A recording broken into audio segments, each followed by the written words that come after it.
We have just learned the director for Pokemon Legends Z-A. I think what would be fun to do today is take a look at what their track record is, what they've worked on. We also want to have a discussion today about Pokemon Legends Z-A in general and try to understand whether or not we think this game actually looks good. Also, now that we know the director of Legends Z-A and which team is probably working on this, I think it'd be really fun to predict which team and which director is working on Generation 10, presumably the next game that we're going to see in 2026, which is the 30th year anniversary of the franchise. Welcome back to Hidden Power. This is a Pokemon podcast. My name is DustyGogoat. Today I'm joined by TraderLumi. Hello. And SoulSilverArt. What's up? Haruka Tochigi is the director of Pokemon Legends Z-A. In the past, they have worked on art direction for a variety of different Pokemon games, but more specifically, Little Town Hero. How are you guys feeling about this? I'm okay. It all makes sense to me. Yeah. Okay. You want to break that down? It just all makes sense to me. So like, I don't know. Lay out your opinion. I don't think people know what you're thinking about Legends Z-A. I feel like Lumi should go first then, but no, you go first. No, you went first. You gotta go. You gotta go. There's a lot with ZA after the hype, the initial hype of the trailer, because in the trailer we're all like, whoa, crazy. But after like getting a little bit of time with it, looking at the trailer over and over and being like, even just this shot, like it just to me is very Scarlet and Violet 2. And there's things about it that are just not great in general, and it all makes sense now because how do you say his name? Tochigi. Hold on. Saying it out loud is tough. It is Haruka Tochigi. Tochigi. According to Google, Tochigi. that is how you pronounce it. Listen, we're mutuals on Twitter. I've had some conversations with him, and it's been always great. He's good. Good guy. So you're not Junichi Masuda's grandson. You're Tochigi's grandson. Yeah, maybe. He's a nice guy, and I don't mean to like say anything negative. It's really tough. It's a hard, once you know a person, it's like, how do I say this? Because usually I just bash the person. Right. But I like this guy. Yeah. Yeah. It's like, I mean, honestly, respect. That's funny because that is how we should consider all art. Like someone has made it. For sure. And also, when you bash on the art, it doesn't mean the person is bad. You're just criticizing the art itself. Well, and sometimes you're not even bashing like the art. Like I know a lot of the times I'll see like a Fakemon and I'll be like, this Fakemon is like, especially when it's like an evolution or a mega or something, I will think like, this is a horrible design, but it's objectively like good art. Like the artist is clearly talented. I just hate like that direction for this thing. Sure. So it's like that too. Like you can hate the way this game looks and not even be saying this guy's doing a bad job. No. You're just saying like, I personally do not like this. Yeah, absolutely. So yeah, with respect to him, it's just criticism from a fandom kind of thing. So if I'm reflecting back on our initial like group text, right? And you said, hey, we should talk about this week. I think my initial pushback was, I don't know what else there is to say. Because I think personally, any sort of criticism about this so far, it's like it is irrelevant because we haven't played the game. And I also think, again, this is just my opinion, like I've seen the discourse online, but anything that's like, if we're going to screenshot this, everyone's talking about the flipping windows, right? Yeah. Who cares? That's nothing that you will ever touch on in the game. It doesn't matter. The buildings in this game are going to function probably like maze walls. You're not scaling them. You're not climbing them. I don't know. To me, that's something that like doesn't matter when it comes to the gameplay experience. So that's where I'm coming from. Totally. I have like 3 main issues, and the graphics are like the least one of them. Okay, sure. Yeah. Or like the visuals are the least one of them because obviously we're Pokemon fans, and I don't want to seem too negative too at this. Dude, no, you can be negative. You can be negative. There's nothing wrong with being negative. I just disagree. No, because I feel like our community is really hype about it and really like lighthearted about it, and I get that. I'm a Pokemon fan and I love Pokemon games and I want to play this no matter what. Sure. But there's just things that they could have done better, and that's what I mean. Like that, it makes sense that he is the director, not because he's a bad director, but because he's new, because he's never done this, because he has a different vision towards doing things like this. To me, the number one issue that I have with this game so far. And like you said, it's not out yet. We haven't played it. It's not finished yet. So like things could change. It could look better. The number one issue, I might actually have 4 issues, but my number one issue is that, no, because I just saw this, so I was like, issues as we go. Yes, exactly. My number one issue is crazy because I didn't even really like Legends Arceus that much and how it was, but this is nothing like Legends Arceus.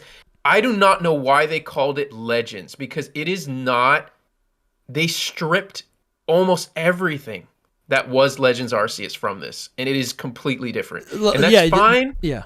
But why call it Legends game when it's just like it's X2, Y2, and that's fine. But like the only thing they kept was like the experimental thing about it. I think that's why it's a Legends game. It is not. It is not collecting badges in a new place with new Pokemon. That's what defines it basically. But the thing is, it's like you don't have everything about Legends Arceus that was beloved. And I think a lot of people when that's a preconceived notion that we've made right over the last like 3 years. We're like we assumed it was gonna be like Legends are again for the sake of the argument. There has to be a certain amount that is the same, a certain amount, just a little bit. This to me, I feel like there will be a few things that are like Legends Arceus, like the catching. Yeah. But that's like it's an action game. Most of it is just so changed. Sure. And to me, it's will just Pokemon like, wow. attack you in this game? Probably. Yeah, maybe. Bro, we don't know if Pokemon will attack you because of the battle system. We don't know, like, are you going to hit the opposite trainer on the other side? Like, are they going to get hit?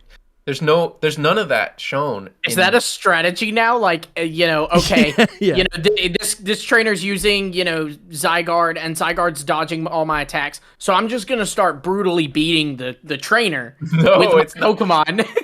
They don't want you to like actually hurt people though too. So like, you know what I mean? Like this is a Pokemon game. They're not like, oh, we want to attack them. That's what I loved about Legends Arceus.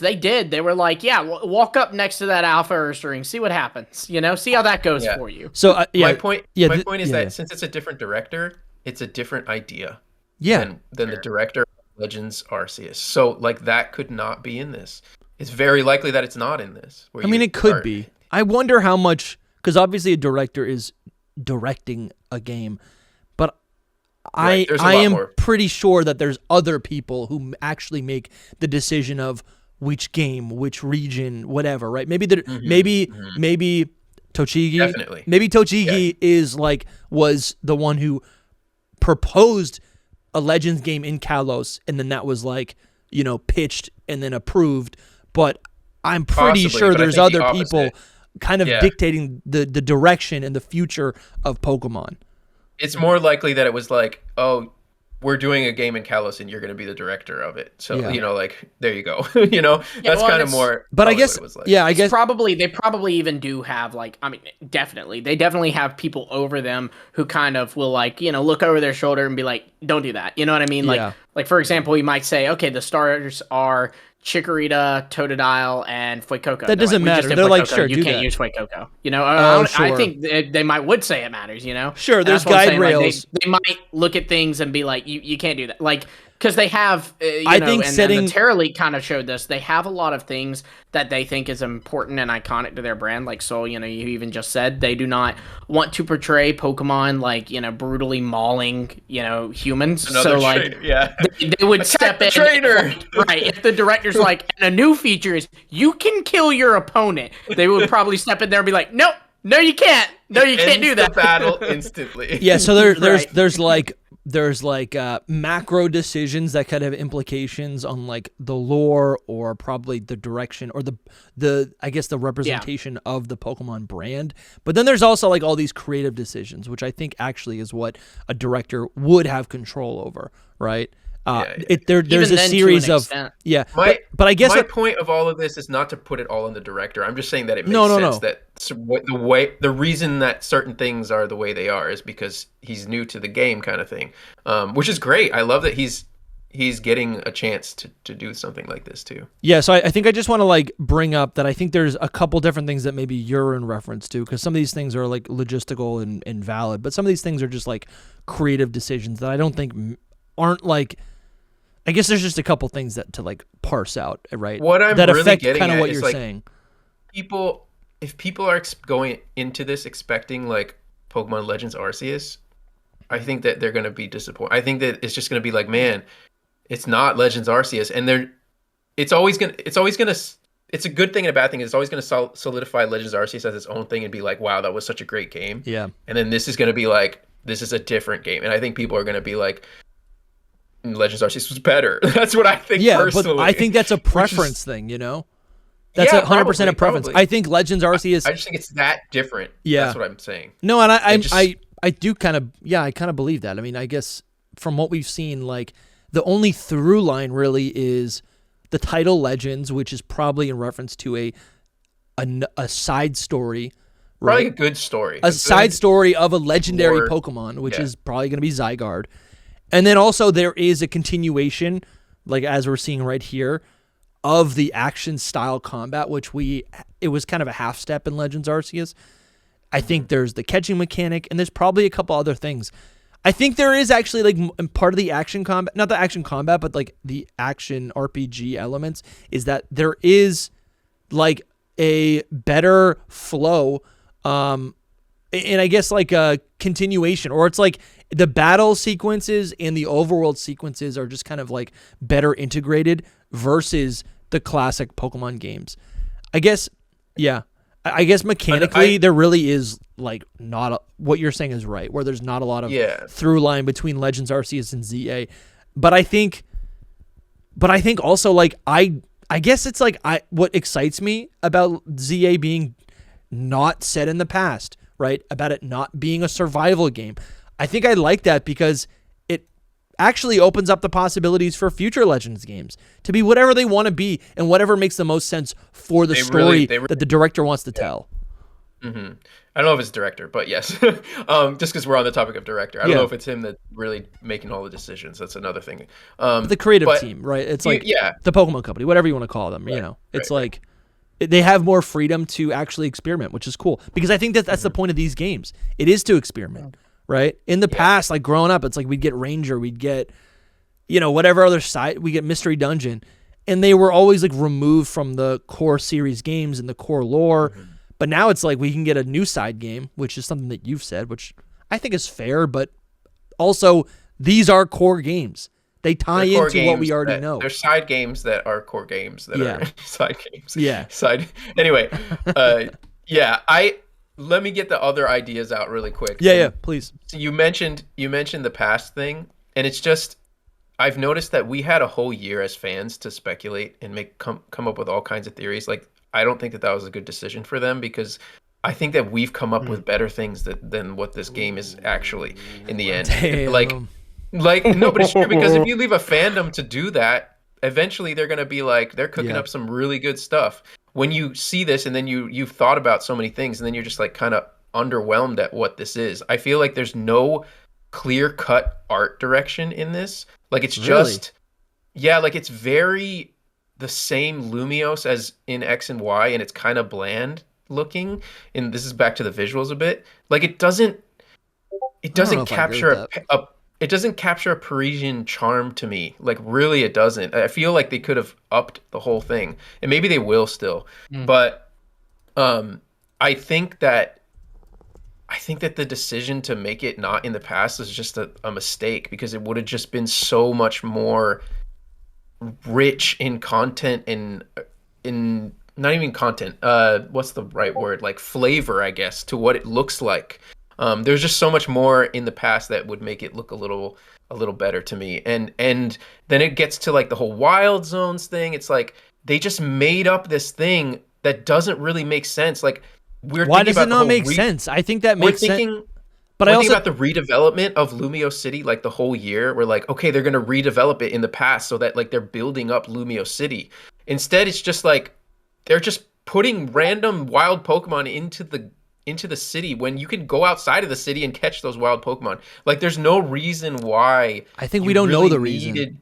I know we don't fully know the reason, but right now the way it looks is just like just kind of random. I think it's kind of late. It feels lazy, bro. It feels like we just need a place where they can catch Pokemon. Sure. I see what you're saying. Let's just put these random wild. Like we need the wilderness aspect, so let's just put them in there. Like there's a freaking taxi in there, bro.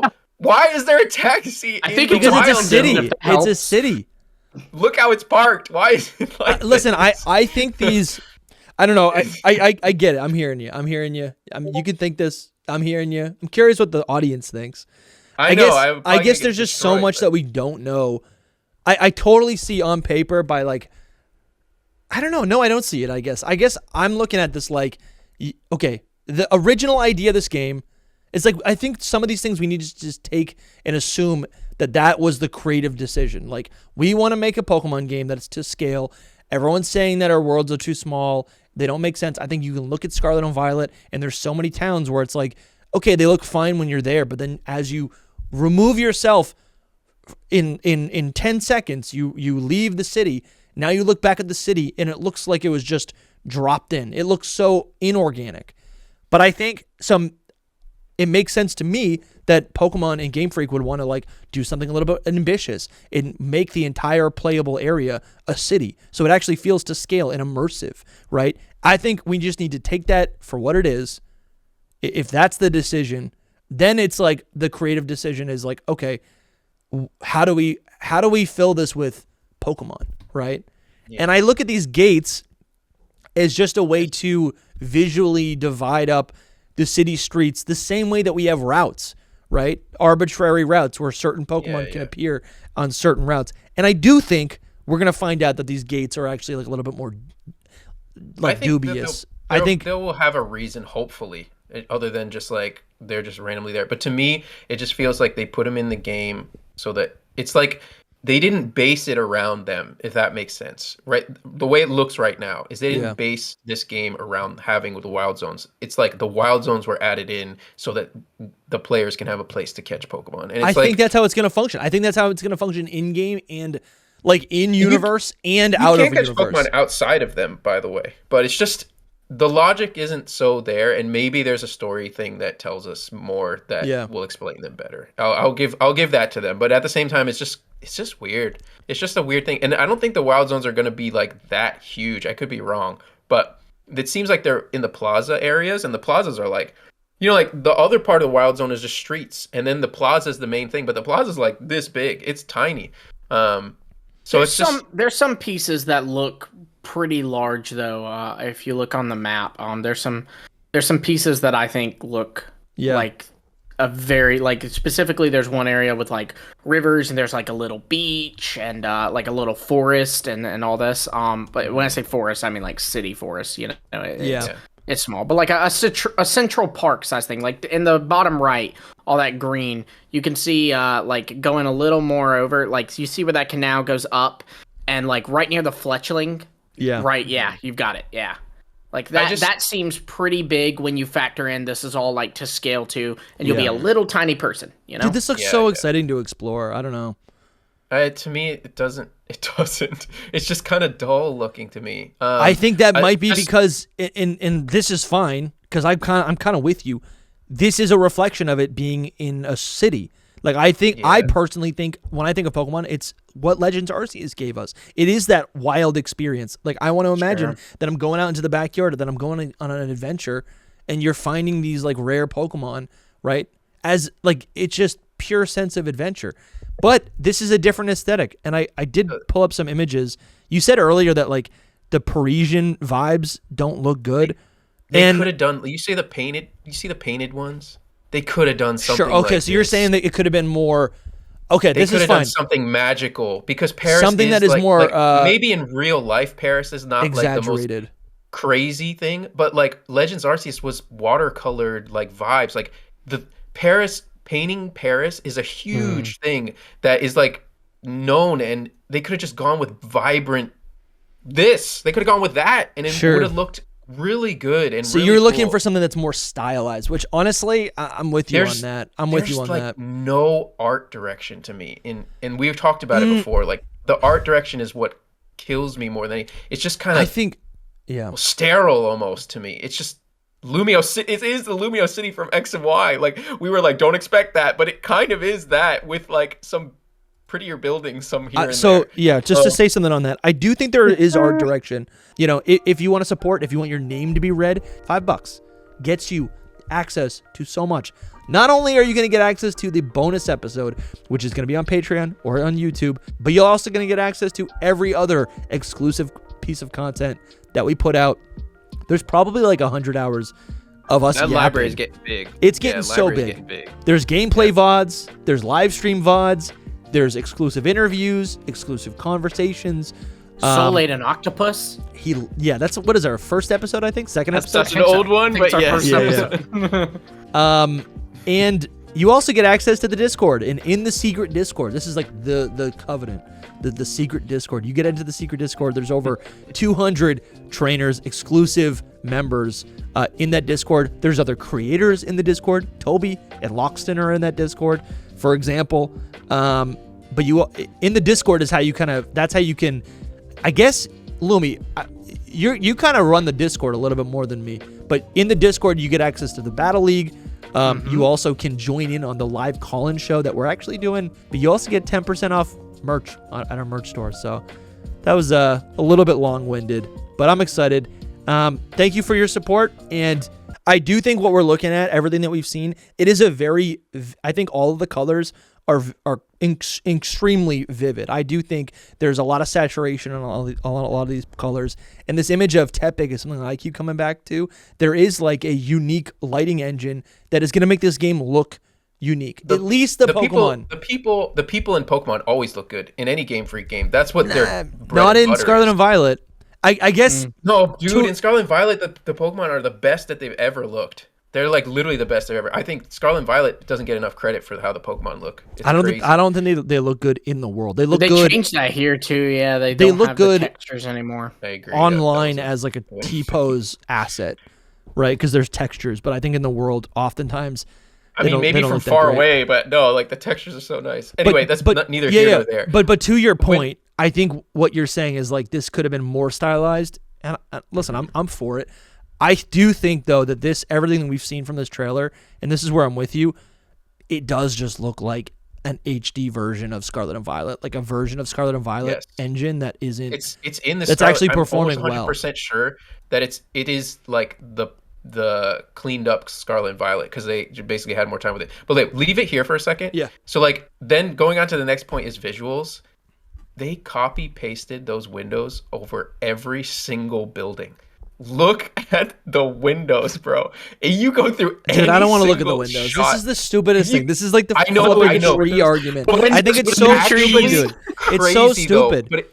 But it's actually crazy because they copy pasted them on every building. Don't you think they would have done that because that is what? And I deleted the tab.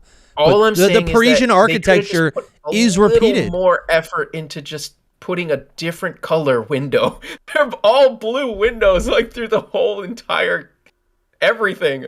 It's crazy. You go through any of them. And listen, like I said, there could be a day and night cycle. Like what if we end up with a Johto thing where when it's dark, it actually looks like that painting that we showed earlier and everything is like glowing this like nice warm orange, you know? I just think people are so flippin' critical. I want to swear so bad. I'm not going to do it. People are critical online about something that doesn't even exist. And I'm not frustrated at you, Soul. Yeah. I'm frustrated at like people who don't even play Pokemon just like dunking on it. I'm like, listen, it doesn't matter. I don't want to ever I acknowledge how blessed we are to have a Pokemon game pretty much every single year. I want that. That's fine. I will take that. This is going to be so much fun. That's what we get. I know that's why I'm like not complaining, and the people are like, "Well, you should expect better." And listen, I do, of course, I want better, but I don't waste my time. And we got a comment on like a previous video where I was like, "Guys, let's not be negative," and they were like, "You're being toxically positive." And for me, I just don't want to waste my time. I want to see this comment. I just don't want to waste my time being negative. There's so much to be excited about for this game specifically. I don't care. Like I don't get excited to rage bait online. Again, not saying you Twitter, you Soul. No. People say that on Twitter. They see it on our comments about you Soul because he called you Twitter. Just no. I just think people think they are smart by criticizing only negative things without actually giving any solutions. You know? Right, of course. It's like, okay, well then how would you do this better? Have you ever worked on a game? Again, not yelling at you, Soul, because I've never worked on a game. But have you worked on any sort of production? Do you understand what it's like that? And this is what we're trying to acknowledge today, is that there's people working on this game, right? Yeah. So it's like they're and there's shortcuts that are made. 100%. And you can see in that screenshot of copy pasting every single window is really a bad shortcut. It's so bad. Sure, yeah. But listen, I just want to say that I naturally am a critical person. So like I will naturally criticize things no matter what it is, good or bad. Fine, like I'm just like a critic at heart. A lot of my family all the time is like, you missed your calling. You should have been like a critic for shows or stuff. Yeah. I'm like, well, I'm kind of doing that now actually. But anyway, it's not to be negative. It's not to be negative for me personally. Totally. I know a lot of people online, they do. Like, I still love this. I still want this. I'm just looking at the details and being like, they could have done better. If they didn't have the time, fine, whatever. I'd rather have the game than not have the game. But there are some things that are just like, they're concerning. And I know we're going to talk about Gen 10 later in this episode, because it's not concerning to me personally. It's just like when I think about the greater community, I'm like, they're all waiting for this thing from Game Freak that's going to be amazing. But this is Game Freak. This is always what they do. And I don't know what it's going to take for someone to realize that, or for people to realize that this is Game Freak. This is the games that they produce. Look at all the windows. Yeah. But anyway, the last thing I want to say is, it really seems like we won't be able to go into most buildings. And so that is another huge problem for me with all of this. Like when you look at based on what though? I want to push back on that. Based on what? Because I don't think we're going to be able to go into every single building, but I think there will be plenty of, right. We can see it right here. There is something that we can go inside of. That's the Pokemon seamless. Center. I know, but it's seamless. It's not even really a building. It's more like a tent, because you like walk, like it's open door. Yes, I think but there could be a lot of things like that, which is fine. It's still, you're still going inside of it, and it makes it even more immersive. You don't need to go through a loading screen when you open a door. Right, but that's the concerning thing, is that like that. Okay, so stop there. Or the next part. I saw. Yeah. There's like a plaza.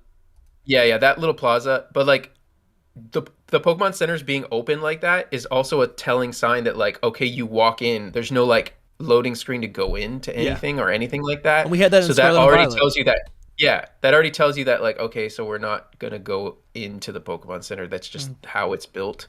Then But what does that do? At least there's something to, like, at least there's a new area to look at. Like, the point, I'm just trying to say, I'm, like, yelling at the audience so they have my context as well, right? Of course. Yeah, no problem. Like, the point of going into a building is not so you can sit through a loading screen. The point of going into a building is so there's, like, things to discover, things that you have to choose to seek out, and then hopefully find a little cute piece of dialogue. Maybe there's an item. Maybe there's a trade. Right? Maybe, you know what I'm saying? There's like little mysteries. Yeah, I would argue boxes. that a little bit. I would argue that a little bit in the sense that going inside of the building, and this is the same with the art direction problem, is that they don't seem to put effort into making us feel like the world is real or lived in. And the thing, you want to be like, I'm going into this because you're actually living in the world. It doesn't feel like that when you go into one of these and it's a menu. So like, I think that this is made alongside Scarlet and Violet. So I think that they will take things from Scarlet and Violet that were like similar. And I think that when you look at these little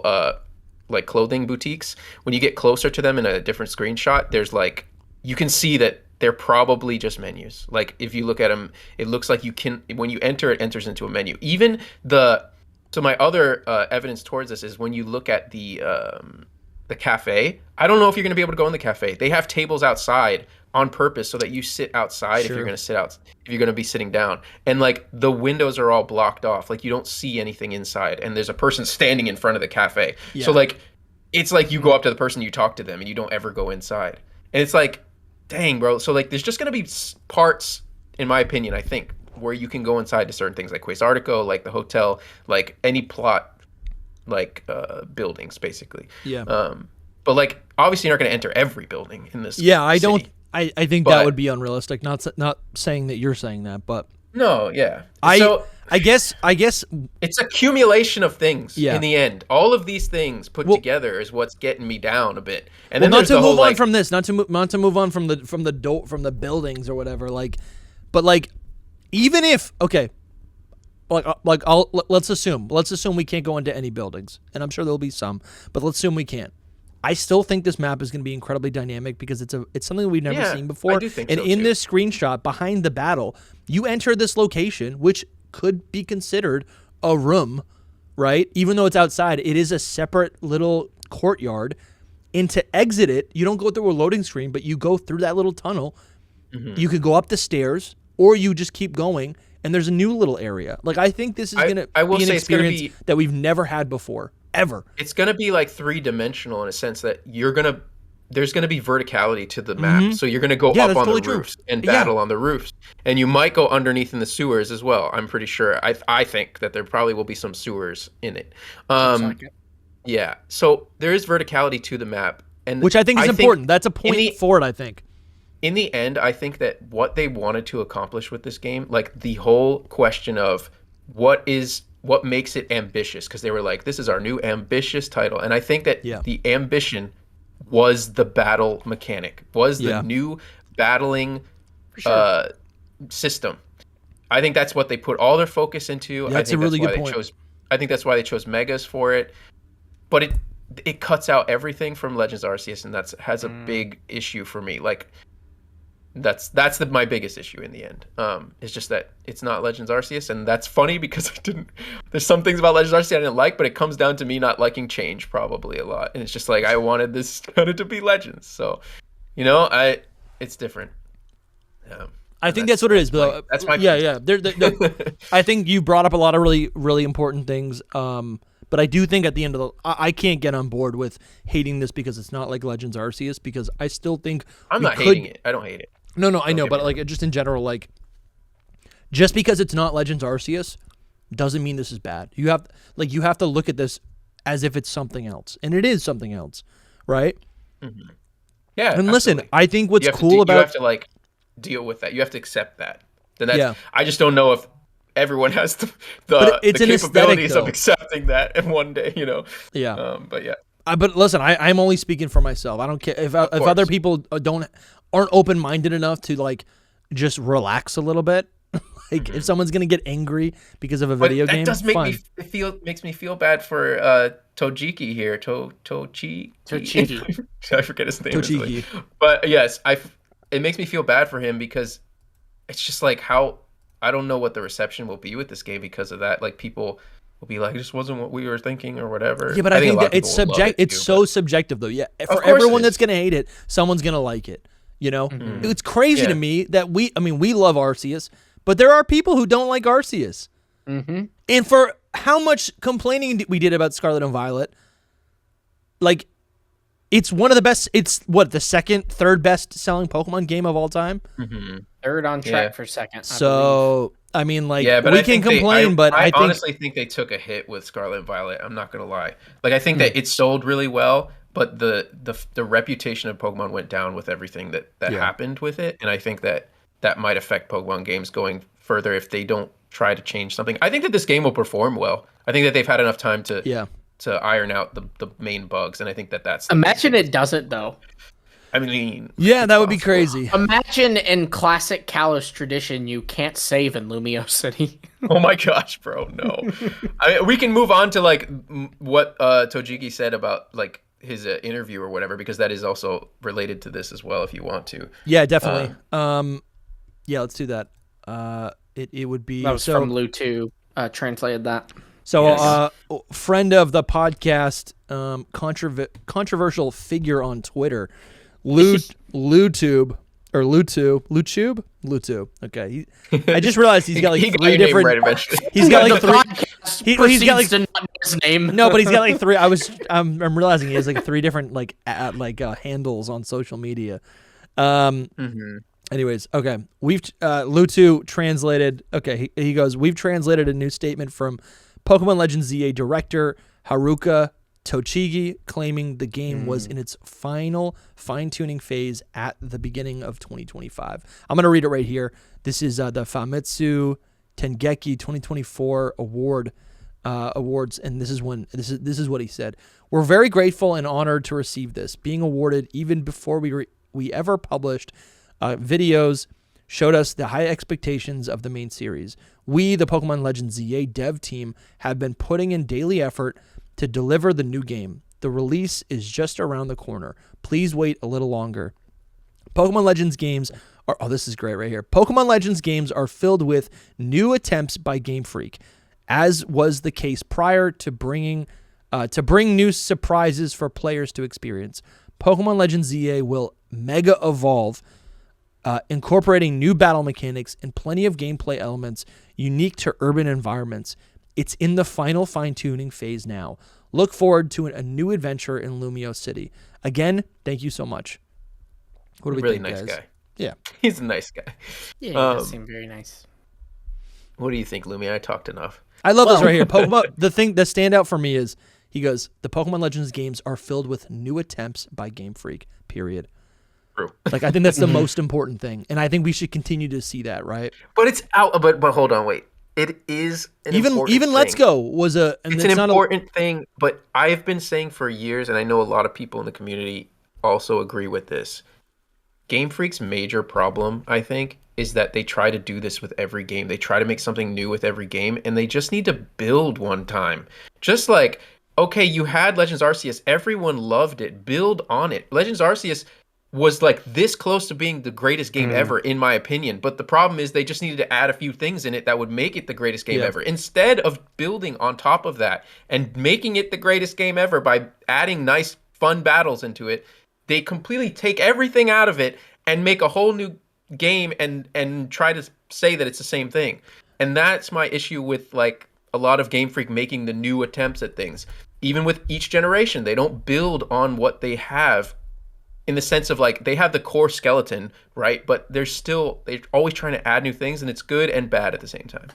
Counterpoint though, maybe they are building on Legends Arceus, but that's kind of what they're looking at the Legends game as. It's like, okay, so they released Legends Arceus, and yeah, like you said, a lot of people think that this game is so close to being the perfect Pokemon game, but they need to build upon it. Maybe they are building upon it. It's just not in Legends Z-A. They're building upon it in Gen 10 because it wouldn't have been in Scarlet and Violet because those games were developed alongside each other. So maybe they're building upon Legends Arceus in Gen 10, and so they're like, okay, let's use the next Legends game, Legends Z-A. Let's use that to try other things. Oh, now people are loving this and saying this is perfect. Gen 11, let's build on this and experiment with another idea totally agree with for this, Legends Galar or whatever, you know? I think often with all these different teams that exist, right, and there's a constant cycle, I think the reflection and the innovation, after the innovation is implemented, I think it takes longer than usual to double down on or to return to some of those things. I mean, we see that, right? Like, I don't know, like with following Pokemon, that was such a beloved thing in Heart Gold, Soul Silver that was abandoned for like a decade, you know? And it started out with an idea in Diamond and Pearl, and then it was beloved. I think they enjoy having certain aspects specific to one game, and especially that's actually a big part of this, right? Like, because now we're going into the Switch 2 era, and because we're assuming we know all Switch games are playable on Switch 2. I think Game Freak has been very, very careful to continue to make every single Pokemon game on Switch, right? And I think this is going to continue into the Switch 2. They're very careful to make every game unique from what has come before on the Switch era, right? Because all of those games are still for sale and being produced by Nintendo, right? Like, you can still walk into a store and get Let's Go Pikachu and Eevee, right? For anyone who doesn't want another Kanto game, you might not get another Kanto game for another decade, right? Yay! So, just for example. I agree with you, but there's good and bad to it. That's all I'm saying. And I mean, no, that's totally kind of with everything, but there's... Yeah. I almost feel like the bad outweighs the good, and a lot of it is just making each game separate from each other is maybe not the way to go, because fans really, like, if they want to listen to this about the fans, it's just like, we really want those things back. Like, you made me think about, like, if there's only Megas in ZA. Are they going to be in Gen 10? Well, that too, but we didn't see any kind of thing where you can let out your Pokemon around you and like there was in Legends Arceus. That's not true. Obviously, that could be shown later. Chikorita, they're all following you. You see them running with you. Okay, so following Pokemon might be back in this game, which is cool. I think that's what it's going to be. I think you send out your Pokemon, whatever the Pokemon is. Like, later in the game, it could be Mega Lucario Z, whatever Pokemon you have. You get to send it out, and it'll follow you in the overworld. When you go to the cafe, it's gonna sit on that bench and sip a latte with you. When you go to, when a Pokemon appears, like we saw with the Chikorita, it's just hanging out. You can immediately enter battle. There's no cutscene. I think that's how it's actually. I'm just on that one bringing point. Up the point that I'm not worried about I don't that. know for sure. Obviously, I'm confident. It might not be that you can let out your whole team like you did in Legends Arceus. Sure. Like that could be changed. Okay, yeah. That's we jumped what down your throat. Yeah, good point. Mm-hmm. That could be completely changed. Obviously, one of them's going to be out. That would suck. No matter what. Yeah, it's. Yeah, I don't see my family photos. A lot of things too is like they started this in X and Y. Like, why don't they bring it back in this game? Like things like it was Pokemon Me started in this. Yeah, and it has been reiterated every generation since. Yeah. So, I think it should be here, but we'll see. Yeah, but it wasn't in Legends Arceus, so it may not be, I guess Legends Arceus had its own version of it, I'd say. It did, though. You could send them out, but it wasn't like Pokemon and Me. It wasn't like this Nintendo screen where I can pet the Pokemon and all this. But I don't like doing that. That's in Scarlet and Violet. And I don't even like that. I'd like to just me neither. I like to squat up and take a screenshot. Mm-hmm. I guess what I'm thinking is there is a desire by some Pokemon fans, by a lot of us, right? There's a desire for like an ultimate Pokemon game, and I think we seek that from definitely the main generation games, right? And I think I think we need to be aware that like some of this stuff has changed. Like the third version used to make sense. DLC came a little bit too late, but that is nice. That's nice because it's additional content. It is a way for them to optimize or add new ways to enjoy our Pokemon in whatever the game is. I guess my vision of Gen 10 is a game that is kind of like the ultimate living game for possibly 4 or 5 years. I see that in Generation 10. I don't think there is as much of a desire or a need to pump out a new generation every 3 years anymore. I think actually what it is you create a living game.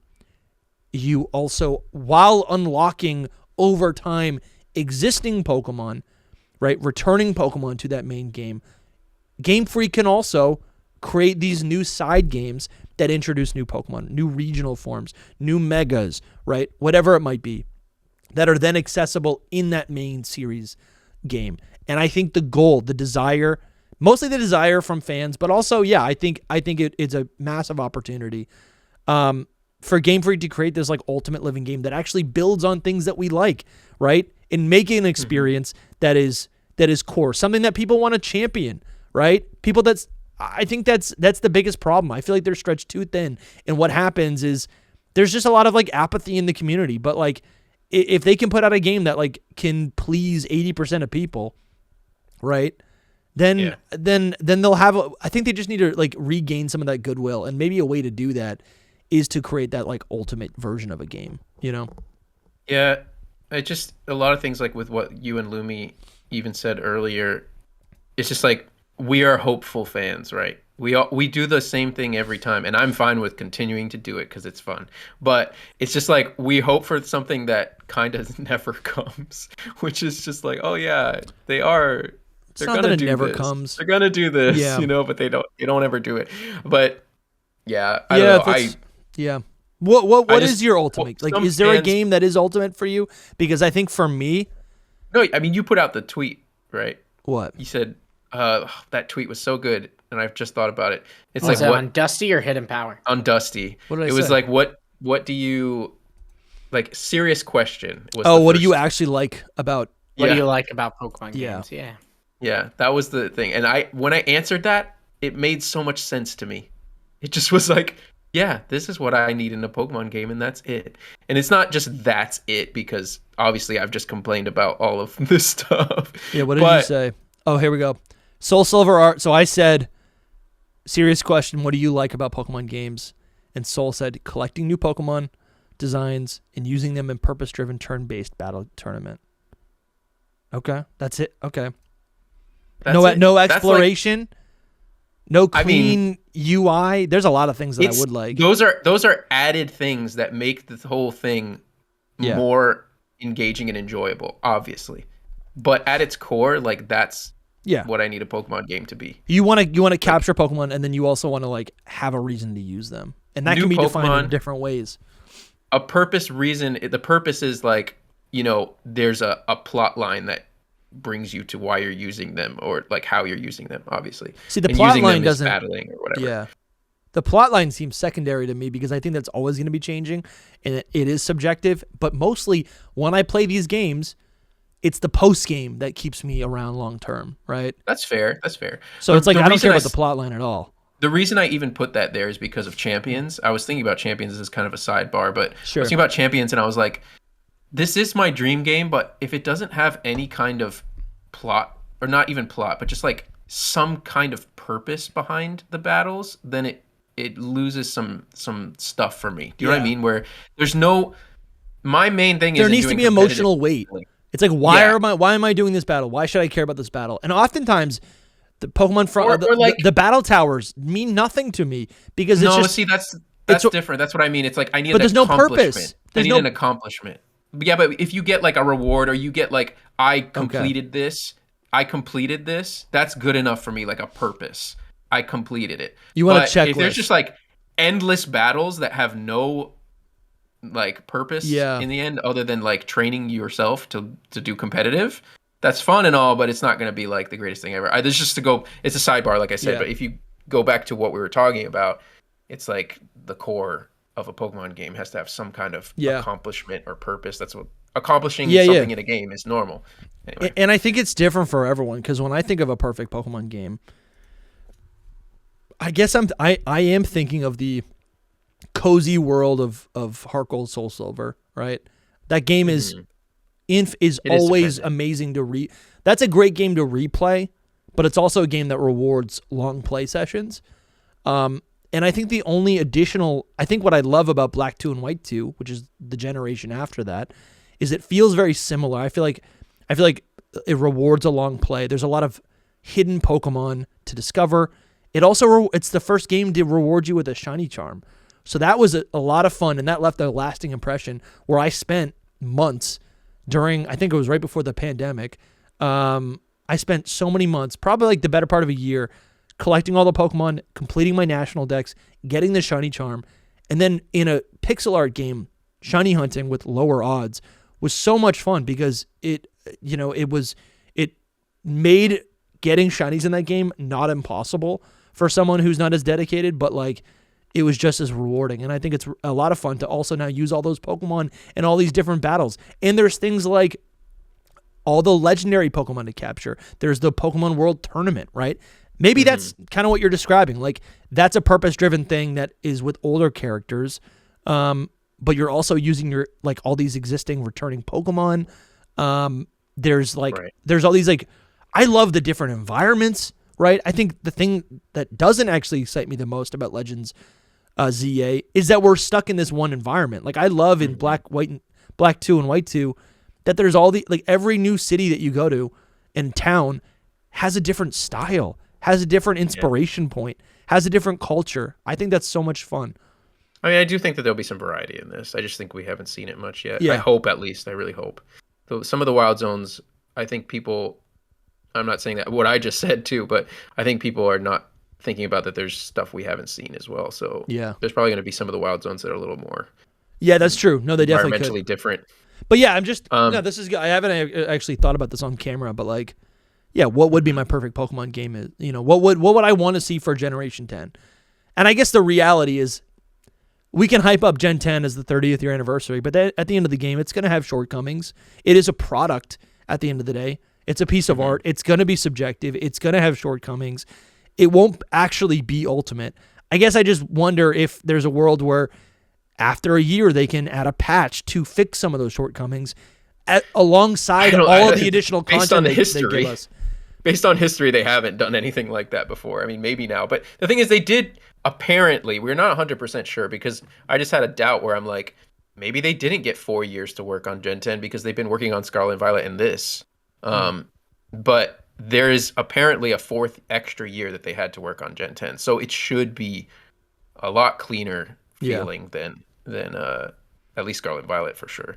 I'm having fun with this. This is a fun episode. 100%. Lumi, you've been quiet. Do you have any thoughts? He does. I've just enjoyed listening to y'all go back and forth about this stuff, especially at the beginning. It's rare that you get to see Soul Silver show so much passion for something, and it's even better that it was of him. You could see him hating this game more and more the more he looked at it. That's because really I'm actually really passionate about criticizing things, so I like keep it tame, when I'm out here, because a lot of people don't like hearing a negative thing, and it's not like I said to be negative. I hate like thinking that I'm negative all the time, and sometimes I'm like, I do tend to lean negative, but I don't like that. So yeah, it's a mix.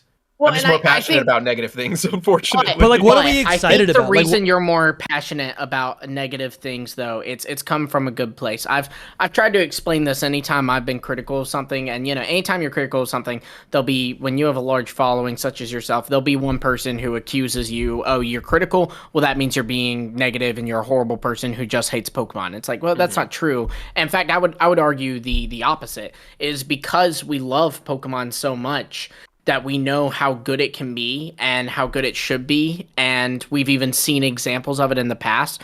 And when you love something, you kind of want the best for it, right? Like for example, when I dropped out of college, my granddad kind of gave me a hard time for it. But I know it wasn't because my granddad was a jerk. It's because my granddad is not a jerk and loves me so much and wants what's best for me, and was worried that I might be making a decision that was bad. And so that's what I'm saying is like, so it's not even that you're like negative, like, I hate Pokemon, it looks horrible. It's a thing of Pokemon can be so good, and I'm worried that these steps it's taking are not the steps it needs to be taking.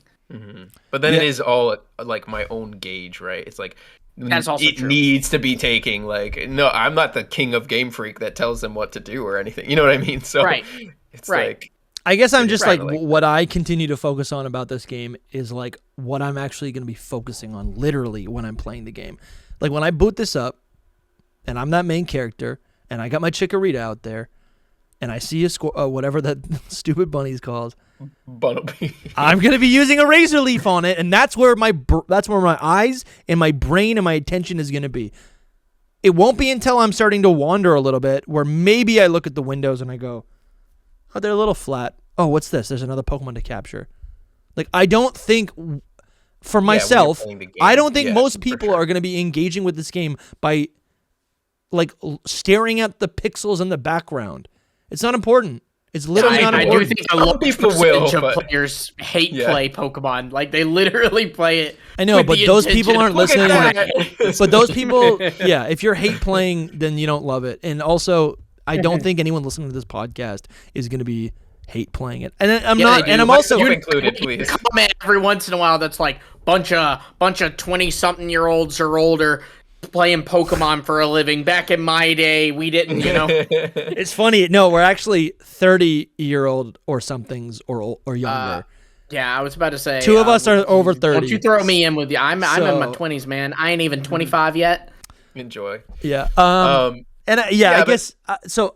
I just look at this and I'm like, this is how I already, like, what do I do in my spare time when I'm playing a Pokemon game? I'm either replaying old games or I'm playing Scarlet and Violet and I'm running around the region and I'm literally doing the Let's Go mechanic with my Chien-Pao to get the kill. And in this game, it looks like that. It looks like I'm going to be running. I see the Bunnelby and I click L or whatever button it is to attack with my Chien-Pao, except in this case, it's a Mega Meganium or whatever, right? Mm-hmm. Like, it's gonna be the gameplay loop that I'm gonna be enjoying. I'm glad that you noticed this, by the way, because I have been planning this tweet forever. I actually was supposed to post it today instead of the Gyarados one that I did, but I forgot because I couldn't remember that I thought of it. But this little instance, this is just a freebie.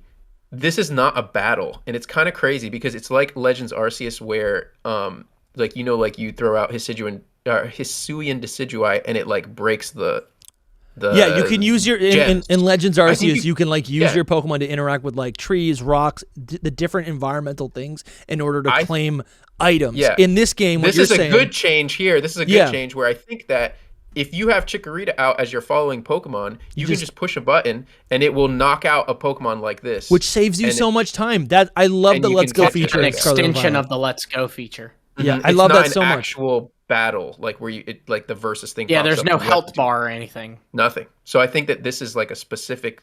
You get the knockout. That's a good find. You get the knockout. Yeah, no, it's It's nobody's really mentioned it, and I've been like, wow, this is kind of cool. I was supposed to post it today. Yeah, that's a good point. My favorite thing that happens in a podcast is Soul saying, "I had a tweet planned." Yeah, right after someone else said it, I actually had a tweet planned this whole time. That's why I haven't posted it yet. I was waiting for you to say it. Actually, was gonna tweet that. This is one of those that I haven't written out, but it's like a mental note because I saw this happen and I was like, dang, I need to post about this, and then I never wrote it down. It's funny, like we did so many podcasts. Like Bro, what, 7 or 8 podcasts when ZA came out, when the trailer was announced. That week we did so much content, so many discussions with all these great people, and I feel like so many ideas were brought up. Like there's things that I've said, forgotten, then they get repeated elsewhere, and I go, oh, that's interesting. Or there's like, I don't know, I'm like, I just think so many. I feel like we went through like 200 ideas, and like we all forgot what they actually were. Yes. 100%. Well, it's also I've been I want to watch them back.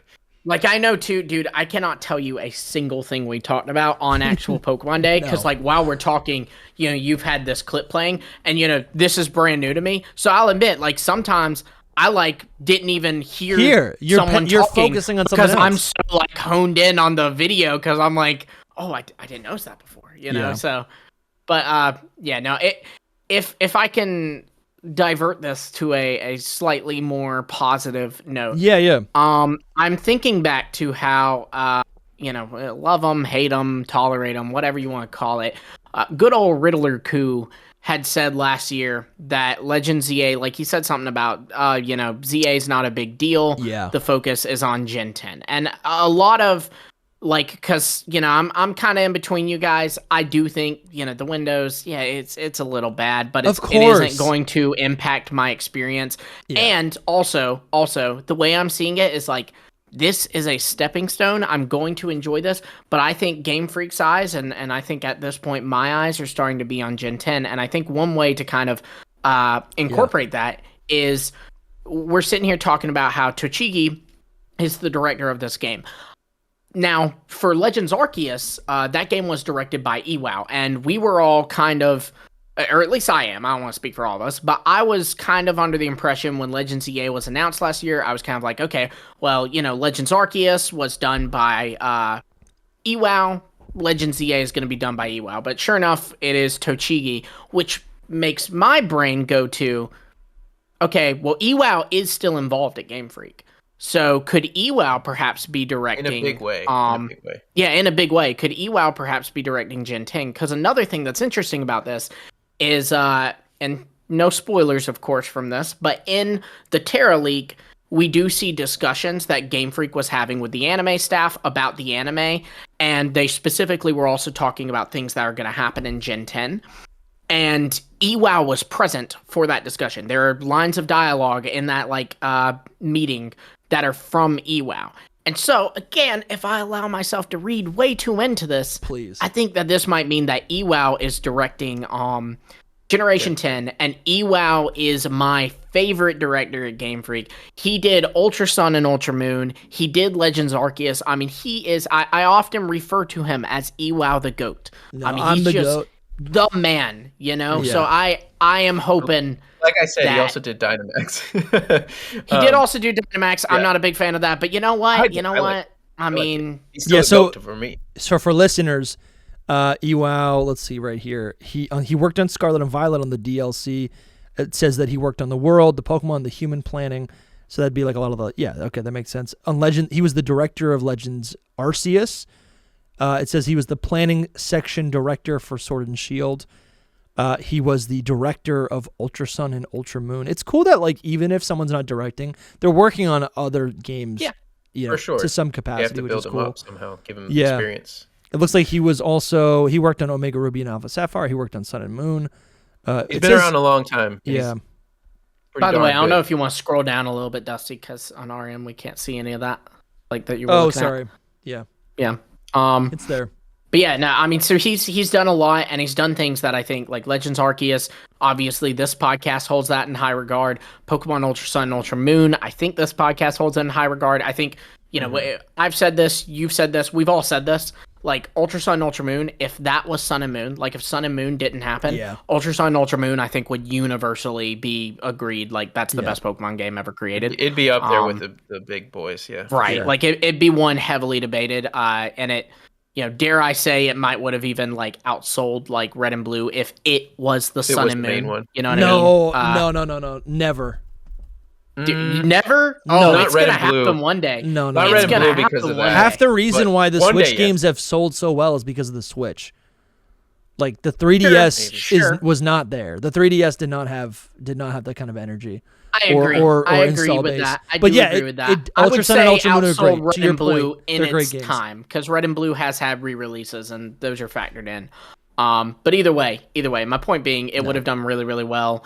And I think it would have been held as one of the like best Pokemon games. I think it suffered a lot from coming out after Sun and Moon. Point is, it's an amazing game. This is an amazing director. I hope he's on Gen 10. And again, the fact that, if you choose to believe him, the fact that Ku was hearing whispers about Gen 10 a year ago, which is 2 years from release. Bro, Gen 10 is the big thing for sure. Yeah. And it's the 30th anniversary game. Every new generation is the big thing. They hold that in higher regard. But more so, I think, for this. Like, Sun and Moon, I would argue, was a bigger deal than Sword and Shield. Both are new generation games, but Sun and Moon was the 20th anniversary game, and they hyped the heck out of it. There was not a week in 2016 where you were not reminded by Pokemon that, hey, we have a game coming out this year. It's called Pokemon Sun and Moon. I mean, they were dropping trailers left and right. They were doing these really cool like commercials and promos for it. It was hype. And I think that Gen 10 is going to be very comparable to that, more so than the Sword and Shield year or the Scarlet and Violet year. But is there anything that we can learn from what Ku had said there that actually tells us about the game? Because I think obviously a new generation on an anniversary year is going to be the big deal. Like, I think anyone could have told you that. But is there anything that he said that indicates what Generation 10 would actually have for us? No, outside of us assuming it's Iwao is directing. Well, that's a whole other topic. We can do both, but I think specifically it was more saying that Legend Z-A is not the main thing that they're focusing on with all of their power and ability. Basically, it's like Gen 10 is the thing that they are like, that's our thing. I think that's what he was saying. And so it doesn't say anything about what Gen 10 is like other than that. And I think it's also important to note. And obviously, again, prefacing this with, if you choose to believe him, I know a lot of people aren't on the Ku train anymore, and that's fine. If you choose to believe Ku, then there is the fact that just analyzing how it's been for past games, Ku doesn't know everything about Pokemon immediately. Like, Ku does not know what Game Freak's working on right now. It's just eventually it gets down to him. Like, for example, he did not start riddling Scarlet and Violet and things that we would see in that until, like, May of that year, because that's when he started getting his information. And so, the fact that he is, again, if you choose to believe him, 2 years out from Gen 10's release, hearing just whispers about Gen 10 kind of, to me, preaches the scope of Gen 10 in Game Freak's eyes. Like, that it's more than Sword and Shield, because he didn't hear about, or at least Scarlet and Violet, he didn't hear things about until May. But the fact that he's already hearing things about Gen 10 just tells me that Game Freak's like letting all their employees know this is it. Yeah. This is the thing. I'm thinking about like this is open-ended. Is there, like, what is it about Legends Arceus and Ultra Sun and Ultra Moon, right? Games that Iwao directed.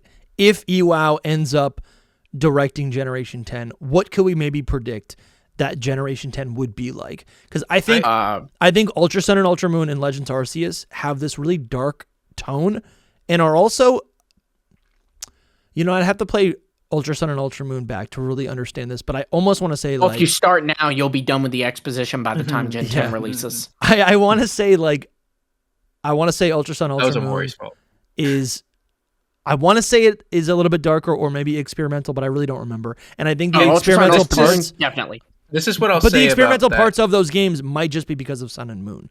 Right. Yeah. This is what I'll say about that is that Ultra Sun and Moon is obviously based off of Sun and Moon. Yes. Like, a lot of it is just the same thing. So how much could you get? It was directed by Omori. So when you talk about the differences between the two of them, because I honestly forget. It's more of a detailed game and a little it's not all about darker, but I think with Omori you get more details and more like effort put into it. I would say like there's more into it. Like, so I just want to go back to us talking about Iwao in general, which is that he was kind of introduced to us, at least to me, in like that he was creating the Dynamax battle system. Okay, so like that's his thing. Like he works on little things like that. Like making a whole battle system is not just like a small feat, you know. I have reservations about saying that Iwao would be the director of Gen 10. For sure. Yeah, it's all speculation. I still think that it's going to be Omori personally, because he's been for a long time. And I mean, I could be wrong because his games have not been great, and Scarlet and Violet did not probably go over well with all of them. So they could be like, you know what, we're gonna bump you up instead of down. You know. And there's also the fact that a couple years ago, I think it's been about 2 years now, Junichi Masuda was announced to move up in the Pokemon Company. Like he's now, I'm pretty sure, like for the Pokemon Company, not for Game Freak. And so a lot of people have speculated that Omori might have now taken on Masuda's role, who, you know, Masuda hasn't really directed a game in a while. He did Let's Go Pikachu and Eevee, but like he hasn't, you know, he kind of he's moved up to a management position and kind of watched over people. And so now people think Omori may be holding that position, and then the directors would be other people. Which still means that Omori would have a lot of say in a lot of stuff. For sure, for sure. What I'm thinking is, though, just to your point of like saying that Iwao was part of the conversations with the anime and all of that, Omori was too. Like he was there as well. Yeah, he was. So, but again, that would make sense if he's assumed the new Masuda role, you know? True. Because Masuda was always there with Omori whenever they would have their interviews and stuff. Yep. But to me, it seems more like Iwao could be the one working on the battle system in Legend ZA. Because he is the battle guy. He really is the battle guy. And so I think that he could have been working on the battle system in Legend ZA, and then he could also be, it's like kind of good actually, because then he could also be working on something for Gen 10. So that we get double the Iwao instead of just one. Sure. With Omori directing Gen 10. But sure, it could be either or, because it's like you said, Omori could be in a higher position that is just overseeing, and Iwao might not have anything to do with ZA and just be working on Gen 10. So it is an interesting situation. I do also think, like, you know, Dusty, you were asking about darker and all. I don't know if I think that darker kind of comes up because of what it actually is, and what I'd say it actually is heavier. Like, I think in Ultra Sun and Ultra Moon, like Soul said, it dived into more detail, and not just like detail of the story, but also like emotions of the characters and stuff like that. Like a great example, I think, is that for one, you have at the end of Ultra Sun and Ultra Moon, this was not in Sun and Moon, but Ultra Sun and Ultra Moon, you can revisit Lusamine and see like this scene with her and Mon, who was, you know, Gladian and Lily's father, her husband that she lost. And it's this scene where like Lusamine basically realizes he's happy, and instead of like telling him who he is and all, she like lets him go, which is heavy, craziest. You know? Yeah, I mean, it's wild. And then there's other things too, like how they have the Rainbow Rocket episode, if you will. Yeah, that is the pretty end cool. of Ultra Sun, Ultra Moon, and that actually does some kind of crazy stuff too, because you have like, not only is Giovanni like leading this team, but I felt like he was very accurate. Iwao was very accurate with these characters, because you actually, if you pay attention, Getsus is planning to overthrow Giovanni, which is so, you know, you'd think any other director at Pokemon, I feel like they'd go, Giovanni has to be the top guy and everyone listens to him because it's Kanto. But instead, this guy goes, no, I know Getsus. Getsus would be planning to overthrow Giovanni. So the plot was respectful. That's cool.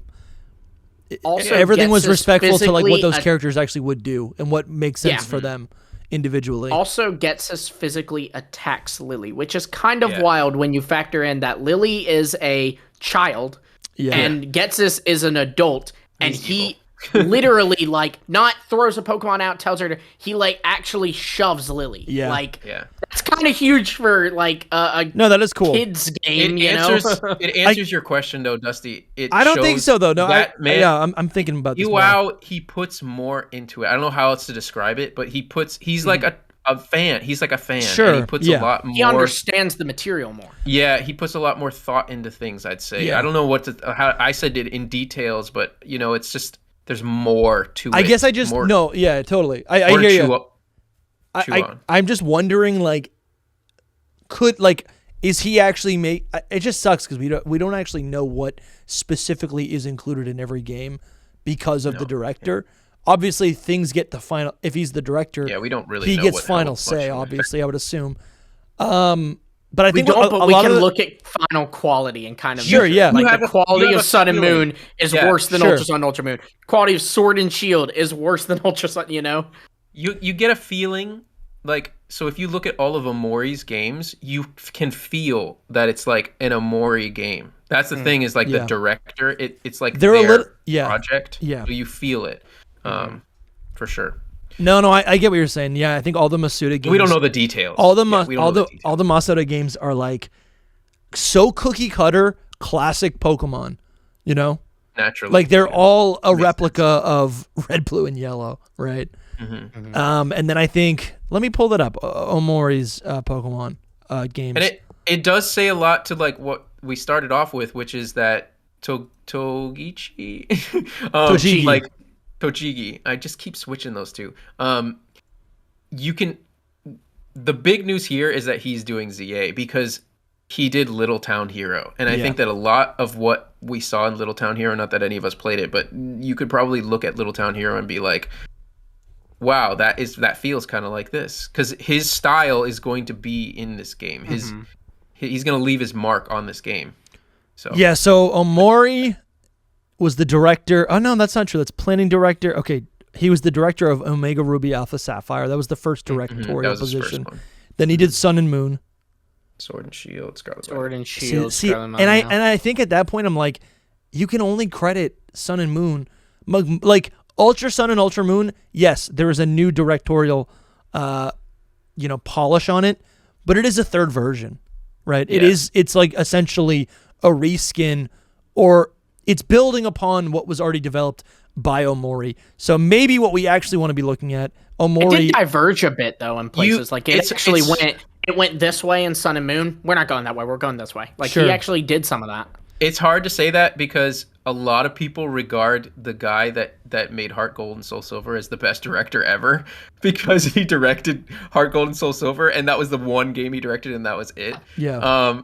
And it's just like he was the best because of all the things that he added. Okay. Yeah. So like. No, but I think a remake is so different though. Or because of Iwao. So. Yeah. There's that. Sorry, I just spoke over you. I was just trying to say like. It's all good. I think because what I'm feeling like is like if Omori did Omega Ruby and Alpha Sapphire, and that's not a third version. It is a remake, but it is a reimagining. Kind of like what we got here with. I'm forgetting now.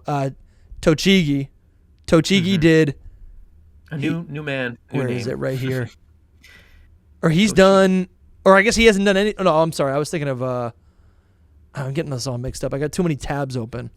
Iwao did. I guess what I'm saying is like, Iwao's only directorial experience with a brand new game essentially is Legends Arceus, and that came out great.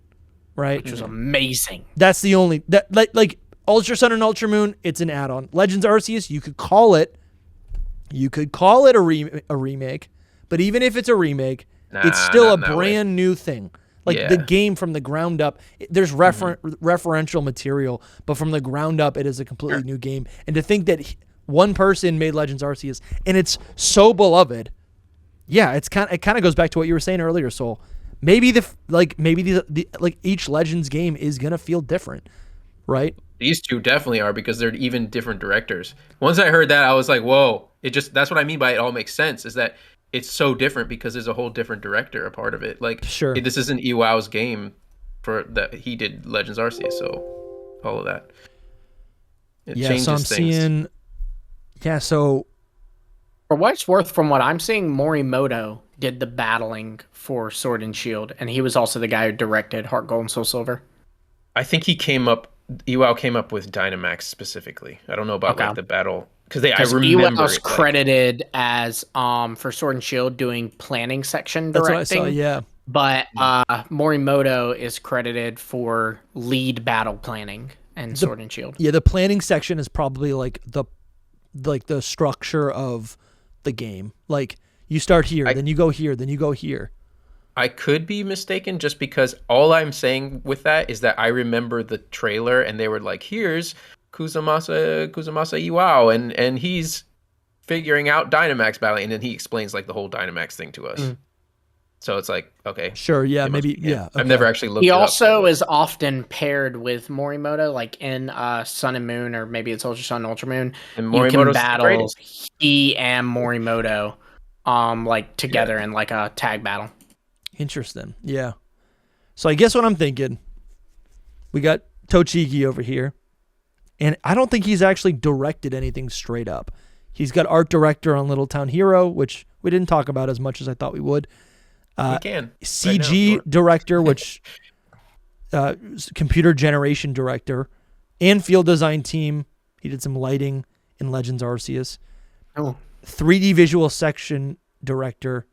I don't know how good he did with Scarlet the lighting, if I'm honest. And so if he's directing Legends Z-A, yeah, I guess I don't know. I think all those things look fine. I think the lighting is, I don't know. I feel like if we're looking, I'm just seeing this man is an artist. This man is a visual artist, and I think Legends Arceus, I think Legends Z-A does look good. I don't. I think it looks good. I think the things we're supposed to pay attention to look good. Look at this. I think it looks so good. I don't think it looks I don't think it's anything impressive. I think it looks good. Like I think it is like it's good. That's it. It might not have been his decision, to be honest, because of it looks like Lumiose. It really looks like X and Y Lumiose a lot. Yeah. There are limitations there. Mm-hmm. Like so that I'm showing like a battle right now of Little Town Hero, which is turn-based. This is a game that is produced or it's created, developed by Game Freak. It's turn-based and it's kind of cool.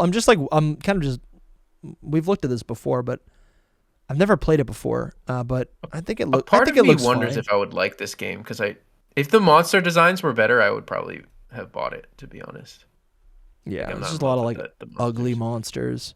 Yeah, it's tough. It's just tough to see because specifically this guy. I guess see it all the time. Yeah.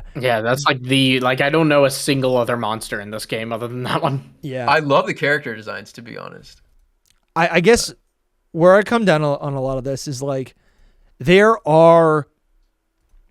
so many moving parts in the development of a video game, 100%. And even with a director.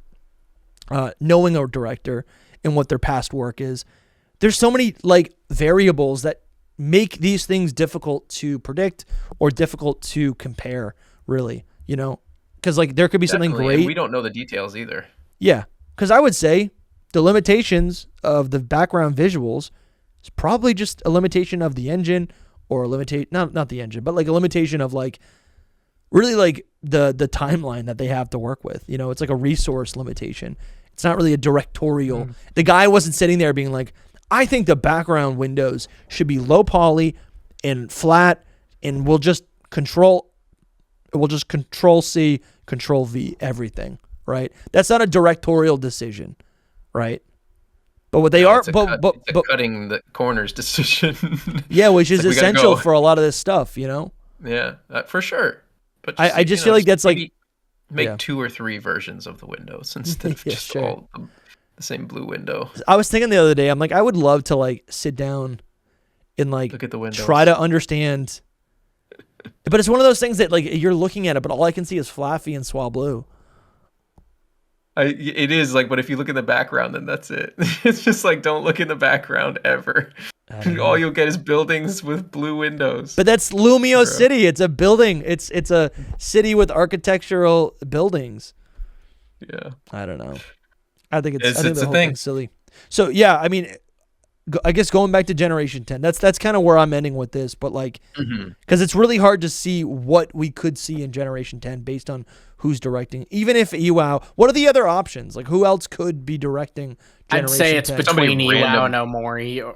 I mean, yeah, it could be somebody random. I imagine because it's Gen 10. Yeah, it's Gen 10. They're gonna want to do someone that I think knows the games and has done, a game before. I feel like it would have to be between Iwao and Omori. Yeah, with Omori having the slight edge because he has so much experience. Yeah, Omori, and because they seem to favor him. He has literally done the last 3 generations, which have sold the best. They definitely favor him. Like Omori directed Sword and Shield and Scarlet and Violet and Sun and Moon. But Scarlet and Violet and Sword and Shield are like the best-selling games behind Red, Blue, and Yellow. They are. Yeah, but they also Sun and Moon's important because they trusted him to direct Sun and Moon, which is just kind of interesting when you factor in that was the 20th anniversary game. So that was a big deal. That was the last Gen 10, if you will. I think that they also do like give them a certain amount of years. Like Masuda had a certain amount of years, and then it's like, okay, we're going to try new people too, so that we can have other options. And so I don't think that they give Omori every game from now till he's done with Game Freak. You know what I mean? So I think they could just be like, Omori's like your last, or this is like your last hurrah, Gen 10. Do it well. This is it. I can see him having the slight edge over Iwao. At the same time, Iwao had really good reception. I think about reception too, not just sales. I know they do as well. Like they do look at sales 100%, but they definitely think about the reception within the community and within the fandom, the children even. And a lot of people loved Legends Arceus, and they know that people love Legends Arceus. And not only that, but I think about how with the announcement of Pokemon Champions, they said, the project planning is being done by Game Freak, and then the development is being handled by the Pokemon Works. And what's funny about that is the Pokemon Works is Ilka, but they slapped a new coat of paint on it so that, and I really think a large part of that was because when we think Ilka, we think bad things, and they were like, we can't say this game's being made by Ilka. So that's another thing too, is if they're thinking like that, they would think like, hey, when we think people Omori, are associating Omori with falling through Mesa Goza. So yeah, exactly. It's very true. So Junichi Masuda, the first directorial game that he was a part of was Crystal. And so he did Crystal version, but the first like brand new generation was Ruby and Sapphire. So he pretty much directed a bunch of games. He was sub-director, I think, on Gold and Silver. I think things were so different back then too. By the way. So Masuda directed Ruby and Sapphire and every single mainline game up until X and Y. He directed X and Y as well. So like Ruby and Sapphire, Diamond and Pearl. He didn't direct Black and White. No, I'm talking about main. You mean like Gen? You got you. Okay. Yeah, new generation game. New Gen. Yes. Yeah. So that and that's about 10 years. And what I want to show right here is that Omori, where we got it? Been about 10 years. Definitely almost. Omori's been doing it for about 10 years. Omori was the planning director on X and Y alongside Masuda. He directed Omega Ruby and Alpha Sapphire. Actually, here it's changing a bit. So his first solo direction game for a new core series game, like an introduction to a new generation, was Sun and Moon in 2016. And that'll turn 10 years old next year. So I would say Omori is going to be the director. For like I said, 10. he has a slight edge over Iwao. I know it sucks. Actually, it sucks, to be honest. No, it's fine. No, it sucks. It's actually awful. It sucks.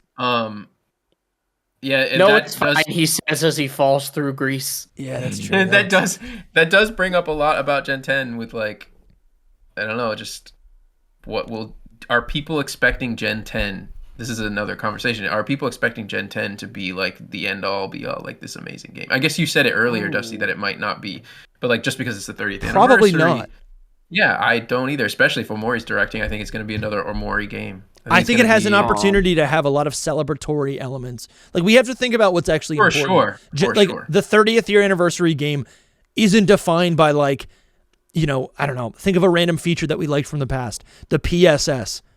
That doesn't matter. Mm-hmm. What does matter are like the tangible things that they can market that they can market alongside this game to promote it, right?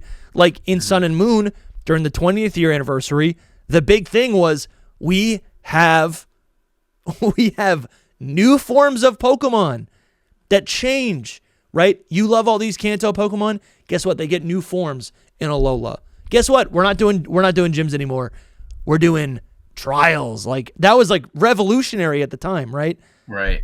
Like there were all these things that I think they were introducing at the time. I want to think of something else maybe. Yeah. If I may, though, for another point towards Iwao the goat. So with Sword and Shield, Omori directed those games. But then the DLC was directed by a different person. And what typically happens with Game Freak is they, when the generation releases, so when Sword and Shield releases, Scarlet and Violet begins its work. And so you kind of see that with Sword and Shield. Sword and Shield is directed by Omori. Sword and Shield DLC is directed by someone else because Omori is working on Scarlet and Violet. Well, Scarlet and Violet's DLC was also directed by Omori. Mm-hmm. So right after Scarlet and Violet, Gen 10's beginning work, but Omori's not working on Gen 10. He's working on Scarlet and Violet DLC. So it could be another little point towards Iwao begins work on Scarlet and Violet. Are you sure? Wait, on Gen 10. You're saying Omori worked on the Scarlet and Violet DLC because it's not on his. Yes. It's not on his Wikipedia. I'm pretty sure I remember the credits rolling and being like, "Wow, it was Omori too." And from the Google search I'm finding, he is the director. If you look up the Scarlet and Violet DLC, it does say Omori's the director. Okay. Counterpoint to that, I think Iwao worked on the DLC as well. Yeah, he did. He wasn't the director. The director's it's gonna take most time from the director. You know what's cool? Iwao, it said he worked on the world, which to me tells me that he created Kitakami and the Blueberry Academy, which are really cool additions to the series. Absolutely. He worked on Pokemon weird. And human planning, so which I think also was directors pretty are significant. These two other people. Some sites are saying that it was Omori who directed it, and some sites are saying that it was these two other people, which is you should be able to pull up the credits. I think that it was a mixed thing. Like they all kind of worked on it to like get it out quick. I'm pretty sure. Let's see. I'm looking it up right now. Director. Yeah, on Bulbapedia it says someone else. Where does it? Who? I'm pulling up the Indigo disc in credits right now and gonna scroll through it and see. I got the staff, the directors. It says, look at right here. Katsuhiko Ichariko. Let's see. Ichiriko. This man right here. Ichiraku.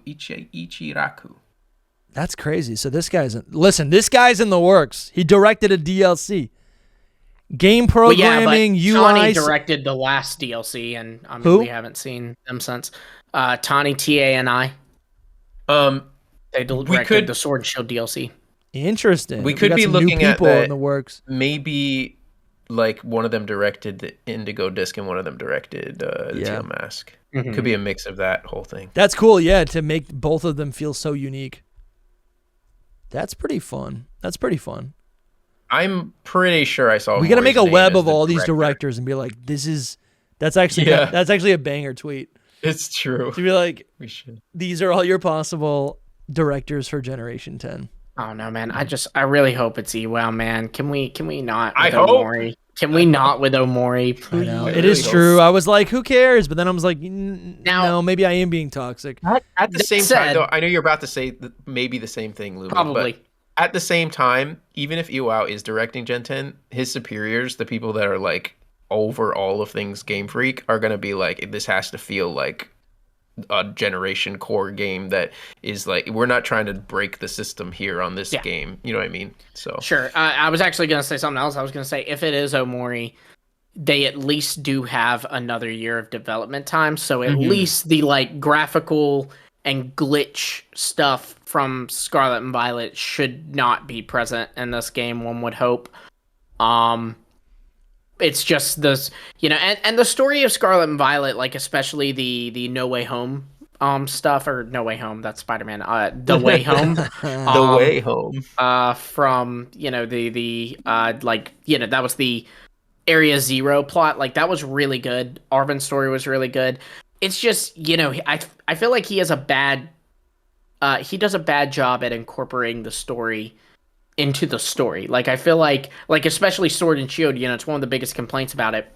You go through Sword and Shield and it's like at the very last second, Pokemon went, "Oh yeah, we're supposed to do like a plot with the legendary. Here."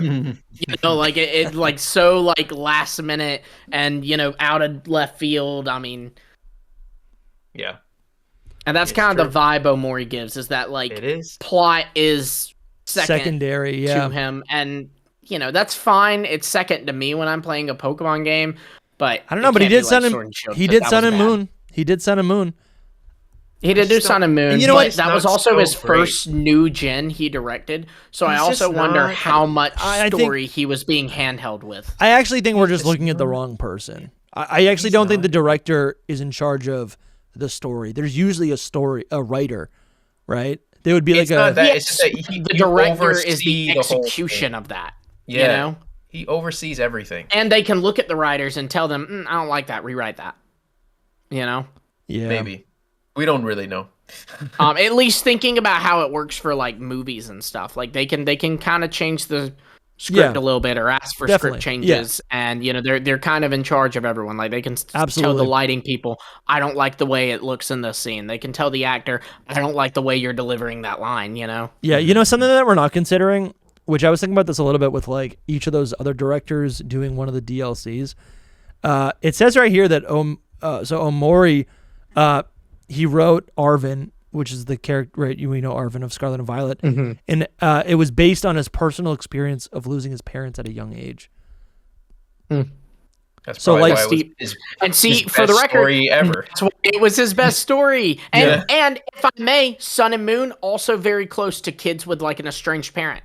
Like, so that's the thing about writing in general. Like usually when writers or directors are doing something that hits close to home that they're able to relate to, you see it in their work. Yeah, so exactly. I would argue that's why, Sun and Moon has a great plot. That's why, the Arven stuff in Scarlet and Violet is really good. So, I think that's actually what we should be looking at. Like, what is it about, Tochigi, what is it about Iwao and about their personal lives and their own experience that make them so equipped to be a director for a Pokemon game, Our homework is we'll have to go play Little Town here. Yeah. Y'all have fun with that. I will be cheating 5 minutes before class. It's like you just watch a whole YouTube video. Totally.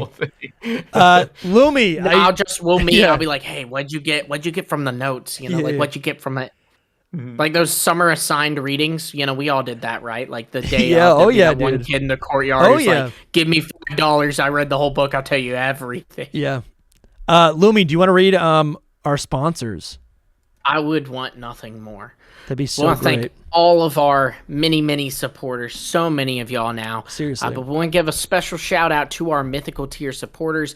We have Ryan and Foziness, Coronet Highlander, Chris, Tyler Low 15, JMO557, Doom Typhlosion, Case, Astro Tempest, Patty B, Shiny, Soul of the Skeleton, Travis Mashburn, Nerdy Seb, Ball Guy Leaks, NMT Arts, Gray Williams, Night Marcher Ogun, Papa Nidoking, Northender, Matt Hale, and the PokeKid 01. I want to give a special shout out to our Arceus tier supporter, Red or Carson K, and a mega evolved shout out to our Game Freak Inc. level supporters, Nate Kennedy, Young Smokey, and Bramtastic. Thank you all. Thank you guys so much. That list gets longer and longer. I get the notifications, the email notifications. This person decided to just help you on Patreon. This person decided to help you on YouTube to actually run this show and produce all the awesome content that you're making. Don't give up hope. Don't quit the podcast. That's like what the email says. It's like, don't give up. Keep going. Yeah, it says that. That's actually kind of funny. No, it doesn't say that at all. Yeah, please don't cancel the podcast. Keep it going. Keep it going. It's definitely worth it. We love you. That's what it says. But yeah. You guys keep showing up. We really appreciate all of you, every single one of you. If we read your name, if we didn't read your name, right? If you're at the legendary tier member, or box legendary. Even if your name's not red, right? We appreciate you. We don't have sponsors. We're not backed by anything. We're just backed by you guys. Literally. This whole show started out by doing a bunch of live streams, and we had so much fun. And we said, what if we do this every single week? And it's been over 2 years later, and you guys are really showing up to support us. Any sort of amount of money, whether it's a donation on a stream, or you're pledging on Patreon, pledging on YouTube. If you buy merch, anything supports us. Even a comment, even just listening every single week, showing up every single week, makes a difference and ensures that we can keep doing the show into the future. Again, if you want to support, $5 at the legendary tier member gets you into the door. You get access to our secret Discord. You can join the Battle League. We also have monthly, not even monthly. I should probably adjust this on the screen. It's like definitely like 4 times a month. We have these bonus episodes. And we have so many locked up in the vault that you'll get access to at that $5 tier. We have exclusive interviews with some of our friends and creators like Loxton, Lore Keeper Toby. I don't know. There's a list of people, all these great people. So many exclusive episodes of Hidden Power. We have Secret Power episodes where we're just yapping. You get to see behind the scenes. We're talking about Star Wars. We're talking about food. We're talking about ghosts and whatever, right? We have gameplay VODs that are there's hours and hours of gameplay VODs that are honestly just like discussion videos. Those are all available on Patreon or as a YouTube channel member. You'll get it unlocked right here on this platform on YouTube. We don't have one scheduled at the moment, but we've been doing a bunch of live call-in shows. If you join the Discord and you're a supporter, you do get access to those live call-in shows where you can call in, you can talk to us, you could be on a podcast. We did one last week, and it went for like 4 hours. So we put out only half of that episode, and that second one is coming out pretty soon. So yeah, if you want to be on the podcast, that's another perk. There's a bunch of stuff in the Discord. Also, you get access to a 10% off code on the merch store. Listen, I'll just do it right here. We got starter merch right here at shop.hiddenpowerpodcast.com. You want to rep Totodile? You want to rep Chikorita? You want to rep Tepig? I don't know who's repping Tepig. It's all available at shop.hiddenpowerpodcast.com. Listen, someone said they had really long hair and they wanted more and they left a comment. They said, I want more beanies. Can you make more beanies? And I sent the screenshot to Noivi, our designer, and he whipped up all these new beanies of all these old designs that we've got. So we got all these hats, t-shirts, anything you want. It's all at shop.hiddenpowerpodcast.com. Get yourself something to wear. Support the show. Yeah, that wraps me up, I think. Like a little baby. Like a little swaddle. I just pictured you being swaddled. I was watching a video popped up on YouTube, and it was going over the list of most popular Pokemon. I think it was during 2020, but it was in Japan only. And so obviously all of our favorite Pokemon are probably the most popular Pokemon in the US. But the list of Pokemon, like top Pokemon in Japan, was hilarious. Swaddle was number 6. Swaddle. Swaddle's a great Pokemon. I know, but it's like it's a mid-stage Pokemon. You know who else? Be there. You know who else was up there? Sableye. There were so many cool Pokemon. The guy kept saying like, "Oh, there's like all these little babies, all these little guys are like the best Pokemon," and I was like, "That's crazy." As of 2 years ago, like number 10 was tied between Gardevoir and Mimikyu, 9 Lucario, 8 Slitherwing, 7 Sylveon, 6 Tatsugiri, 5 Surledge, 4 Fuecoco, 3 Meowscarada, 2 Clodsire, and 1 Tinkaton. Slitherwing, though, that's the shout for real, there. Yeah. Anyways, just had to bring that up. I was watching that earlier, and I was like, "This is really interesting." There's some weirdos here. I also say, just to tie this in, I love that like all these directors have like their own. Obviously, they're artists, so they have their own little sketches, which is so much fun. These guys look just like Little Town Hero guys, but they're Pokemon characters. Yeah, and I kind of like it. Because I like the Little Town Hero vibes. It's kind of like James Turner's, his art style. Yeah, his art style is kind of translated into his video game, The Plucky Squire. I like that his profile picture is a pine cone. Yeah, that's honestly. Are we thinking Collusion Pineco confirmed? Dude, Mega FORRETRESS. It's happening. Mega sick. FORRETRESS. I would love that. That would actually be really cool. Oh my god! Listen, let me do it for the bit. This is gonna be a clip. Guys, so the new director for Pokemon Legends Z is confirmed to be Tochigi Haruka. Did I say that backwards? They switched it. You said Legends Z. Yeah, they switched it. Z-A. Whatever. Oh, did he say Legends AZ? No, he said Z. He just said Z. Z. Legends Z. Let me do it for the clip. Go for it. This is for Kedzie. He's going to be editing this later. So the new director for Pokemon Legends Z-A is confirmed to be Haruka Tochigi, and their profile image on Twitter is a pine cone. I think the only explanation we can make for this is that we're going to see a new Mega Evolution for FORRETRESS, the Pokemon that evolves from Pineco, the Pinecone Pokemon. I want that so bad. Dude, what? Oh my god, it's going to be so good. Bug Steel, so good. Could it become more of a fortress? Like, you know? Yeah, more cannons. It needs guns, more guns. More castle. More guns. Pinecone has like levels, you know, it's got like that with cannons. Yeah, and it's all steel more type. More of its face is shown maybe, or like its eyes are somewhere else, you know, like they inside. Tease it a little more, sure, yeah. Oh my god. I'm down. I'm so down. Yeah, this is actually like this is becoming like a thing I really want now. Soul, did you say that you had one more thing to say?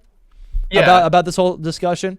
Yeah, just going back, we didn't really cover his like little interview too much this part. Yeah. I just wanted to say that it does kind of point us in the direction of once again that Legends Z-A is kind of finished already, and we're just waiting for it to come out. And even like the release is just around the corner feels like it's not that long, guys. Just wait a little longer. You know, it's not too long. It feels like, you know, like the final fine tuning phase.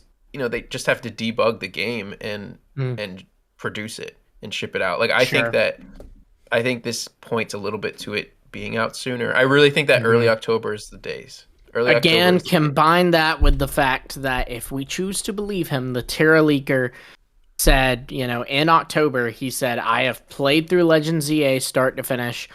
You're able, like, it's a build where you can play the game. He said the only thing was there's a few, you know, bugs, there's a few side quests that aren't complete, and he did say in like the final parts of the game there were some placeholders.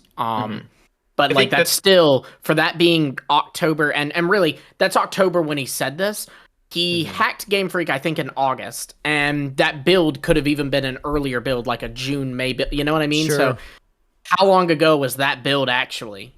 Yeah, it's true, and it feels like it was finished then. That's what he was saying. So Bluetooth made this whole thing to like stress that point where it's like this is the final. He bolded the thing, final fine tuning phase at the beginning of 2025. So like January. So we're already like halfway through March. Yeah. So you know, it's like it's looking good. And then the other little point is that like Mega Evolve, he like really stresses that here. I feel like just another point that like this is our main feature. This is our main feature, guys. We're gonna Mega Evolve. How funny would it be? How funny would it be if we did not get new Megas in this game? Yeah, I was thinking about that the other day. It's kind of painful. It's painful. No, I would be happy. I would be happy. I would be like, yes, please. What? What do you mean? What, are you kidding me? I don't need new Megas. I only want regional forms. Like I don't need Megas at all. I mean, I love Megas. I think it's inevitable. They just gave us the old Megas and like 20 new regional forms and like 2 forms for the legendaries. I'm like so happy. It is funny that like because we haven't had the Megas in like a decade, that they actually become like new Pokemon, you know? Yeah. Yes. Yeah. Yeah. I mean, well, for people who have joined the series in the last 10 years, they are new Pokemon. If you join the series with Sword and Shield, which is a lot of people, I guess, you know what? Actually, maybe that doesn't make sense because you can actually use the Megas in Let's Go Pikachu and Eevee. Well, and also by that logic too, like if I haven't played the series in a while and I play Sword and Shield, you know, Grapploct isn't the only new Pokemon in the game. Even like, you know, Minshao is a new Pokemon to me. Yeah, that's true. Even though it's not a new Pokemon. No, that is true. My friend Derek, when Sword and Shield, when he was playing that, he messaged me. He's like, dude, have you seen Beartic? This is the coolest thing in the world. Dude, my wife is the same way. She skipped Unova, so she always she'll be like, oh yeah, Kalos Pokemon. She always does it with Minfu, and I think not with Beartic, but there's another one. I think maybe Cryogonal, and she's like, oh yeah, it's a Kalos Pokemon. I'm like, no, it's not. It was listen. That's what happens. That's how the jokes about Slugma and Skarmory being like Gen 3 Pokemon happens. They're so rare in Johto. Yeah. Some of them, like Slugma, isn't even until it's technically not even a Johto Pokemon. You find it in Kanto in the Johto games. Yep. Yeah, but it is Gen 2. But then that's an even funnier conversation, because then it's like there's some Pokemon like Riolu's a Sinnoh Pokemon, right? Where do you find a wild Riolu in Sinnoh? In Unova. Zorua is a Unova Pokemon, right? Where do you find a wild Zorua in Unova? It isn't really, actually. Lore-wise, it isn't really. Would love to do listen, this is one of those old videos that I think I wanted to do like a year ago. Would love to do a video about that. Oh yeah, absolutely. I would too. I do think that Legend Z-A is releasing before November. I don't think it'll be crazy before. I don't see it releasing before September, and to be honest, I'm more leaning October if I'm saying the first week of October is like my that's my prediction. Okay. I need it to not be the first half of September, because I have a vacation planned then. I don't think it will be. I really don't think it will be. I think it's either the very late September or early October. I keep going back to this, if it releases in September, what's the point? Why not release it in November? And I guess it's because there's going to be a big Nintendo game, a Mario or something, releasing in the holiday for the Switch 2. Guys, do we keep forgetting? Could be Metroid, to be honest. It also can be for distancing in the sense of, we don't know that this is the case, but what if they have DLC planned for Legend Z-A? And so it's we kind of want to have Legend Z-A release here. So if we do the DLC 3 months after, we're not releasing DLC for it in the height of Gen 10, the beginning of Gen 10 hype, right. No, you're so right. You're so right. If they do DLC, which I think that they will, whether it be the Legends Arceus DLC or a proper DLC, they still will want it to be spaced out. And that makes so much sense. That's another point towards it being earlier than November. Yeah. They could do the DLC in December. They could drop it. Yeah, or even January, and it's out a month before Pokemon Day, it's kind of our, we always, how we always said that, Legends Z-A and Unova remakes will be like Brilliant Diamond, Shining Pearl, and Legends Arceus, where we'll get Legends Z-A in November, and January we'll get our Unova games. Instead, it's Legends Z-A and Legends Z-A DLC is our... Which is hype. It's hype. It'll be worth the wait. Again, that's speculating, and we hadn't even, the Terra Leaker didn't even say anything about there being DLC, and I feel like he'd have mentioned that if he, played through the game and all. So it might not be anything, but it would be cool. It would be cool. I think Z-A looks so good. I'm just looking at the little splash animation when you send out your Pokemon, and the energy from the Pokeball. I freeze framed on it, and it's bright yellow, and it's colorful. We can't start this debate. I'm not trying to, but I think even this. Dusty, look at the windows. I'm not looking at the windows because I'm looking at the UI. The UI looks so clean. This is the difference. This is the difference. When you say Z-A looks so good, it makes me cringe a little bit. But I think the difference is I'm paying attention to the game. You're looking specifically at the game, at certain things. So you're looking at the I'm Pokemon, looking at the gameplay elements. Yeah, you're looking at how it plays, but what it actually looks like is not so good. I think the main character and the Pokemon and the UI and the map and everything that you actually look at looks good. I think yes. But yes, the door is flat. Okay. I need my popcorn again. I was while y'all were debating this earlier, looks so I was just clean. sitting here going dude, I want to play this so bad. Look at all this stuff on the side. Play it, that's for sure. I do not want to wait till. Hush up now, Masuda's grandson. You've already played this game. Yeah, right. I wish. Anyway. Dude, it looks so good. Yeah. What?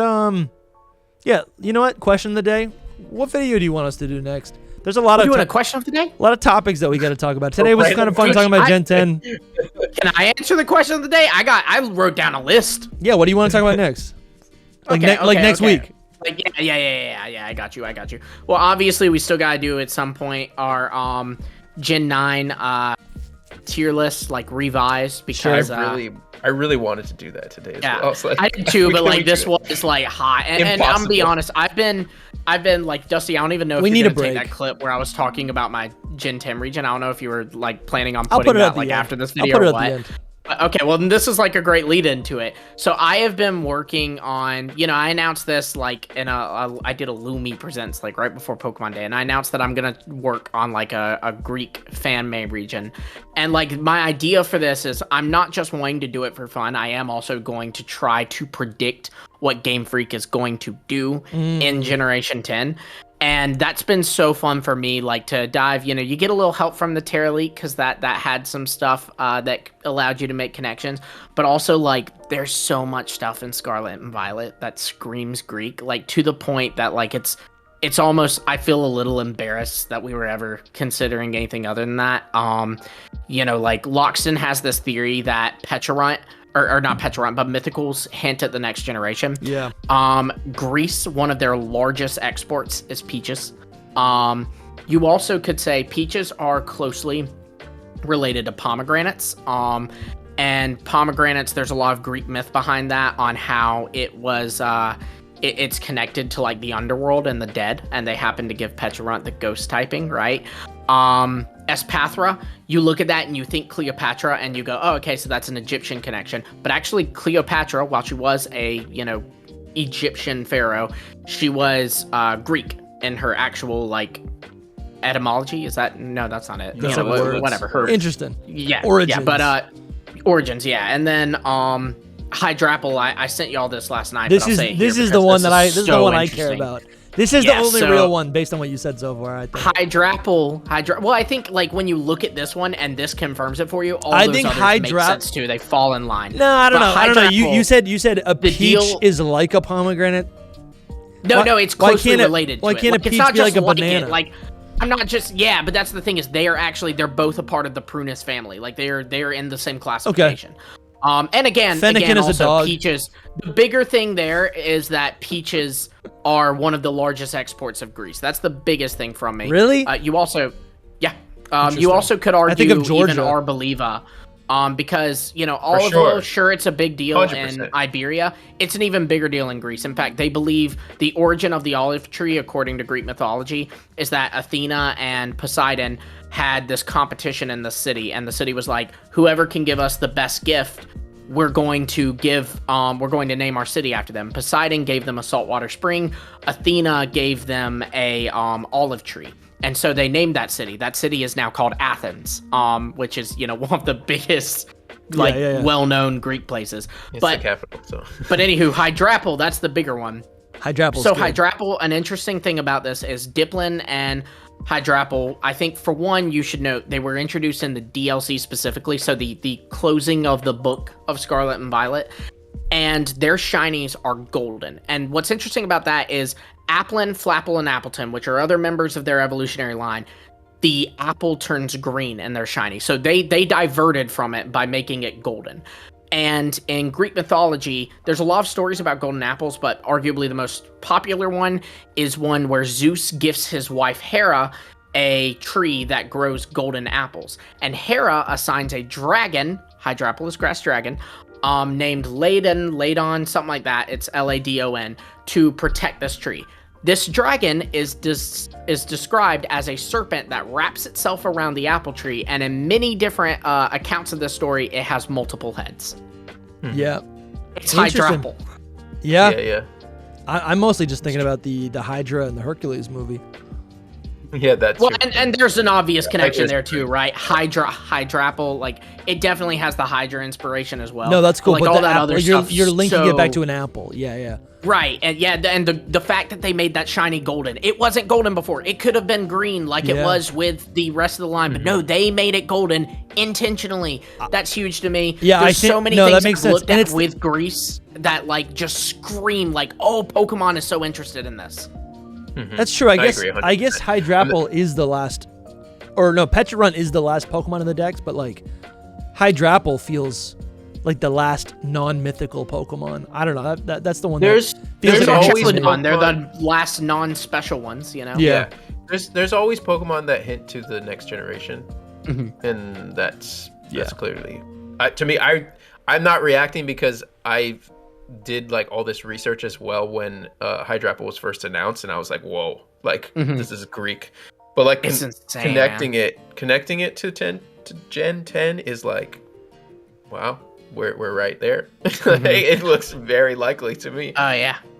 I 90% on Greece. So and look at what's it called, Sword and Shield as well. Like they love to hint at what's coming. You know, the Urshifu forms. Very clearly a reference to Agile and Strong Style that we then got in Legends Arceus.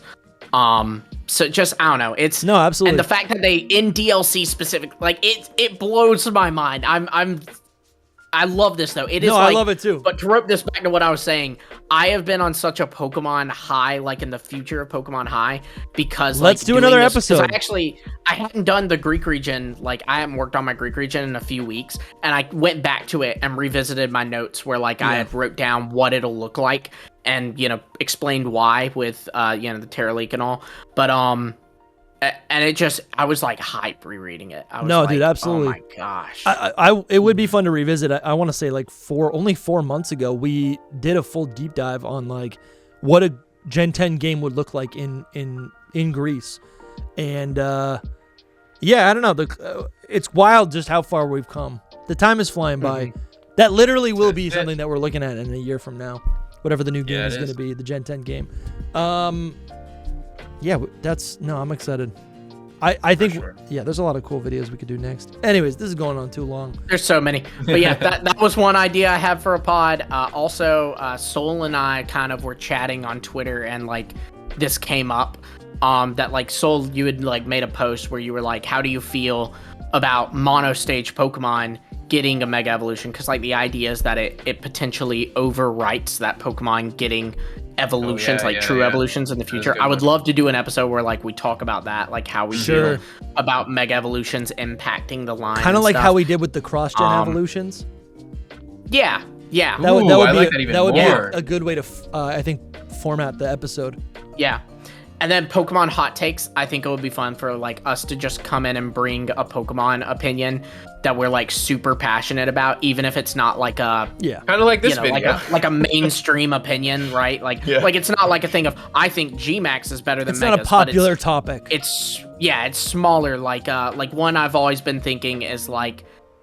No, I'm not even gonna spoil it. Don't spoil it. Don't spoil it. Yeah, don't spoil it. We're still recording. Yeah, there's all kinds of fun things. Dusty asked the followers or fans or subs like what they want us to do, and Lumi just delivered a whole video. I'm a sub, man. I'm excited. He just delivered a whole video. I love it. I was gonna say we should just do the starter Pokemon predictions, but we should do. All of this sounds great. All of this sounds great. Well, guess what? We have 8 months, 10 months to go before we actually get to play Legends Z-A. So if you're new, subscribe. If you like this and you've been watching for a while and you want to get more involved, $5 on Patreon or on YouTube gets you into the door. You can join the Discord. You can join our awesome community. And you're also going to be supporting all of these episodes that we just rattled off. You're not going to get this we are the #1 Pokemon podcast on the internet for news, leaks, speculation, theories, lore, and deep dives. Subscribe, support. We love you guys. We'll see you soon. Bye-bye. Bye. Bye.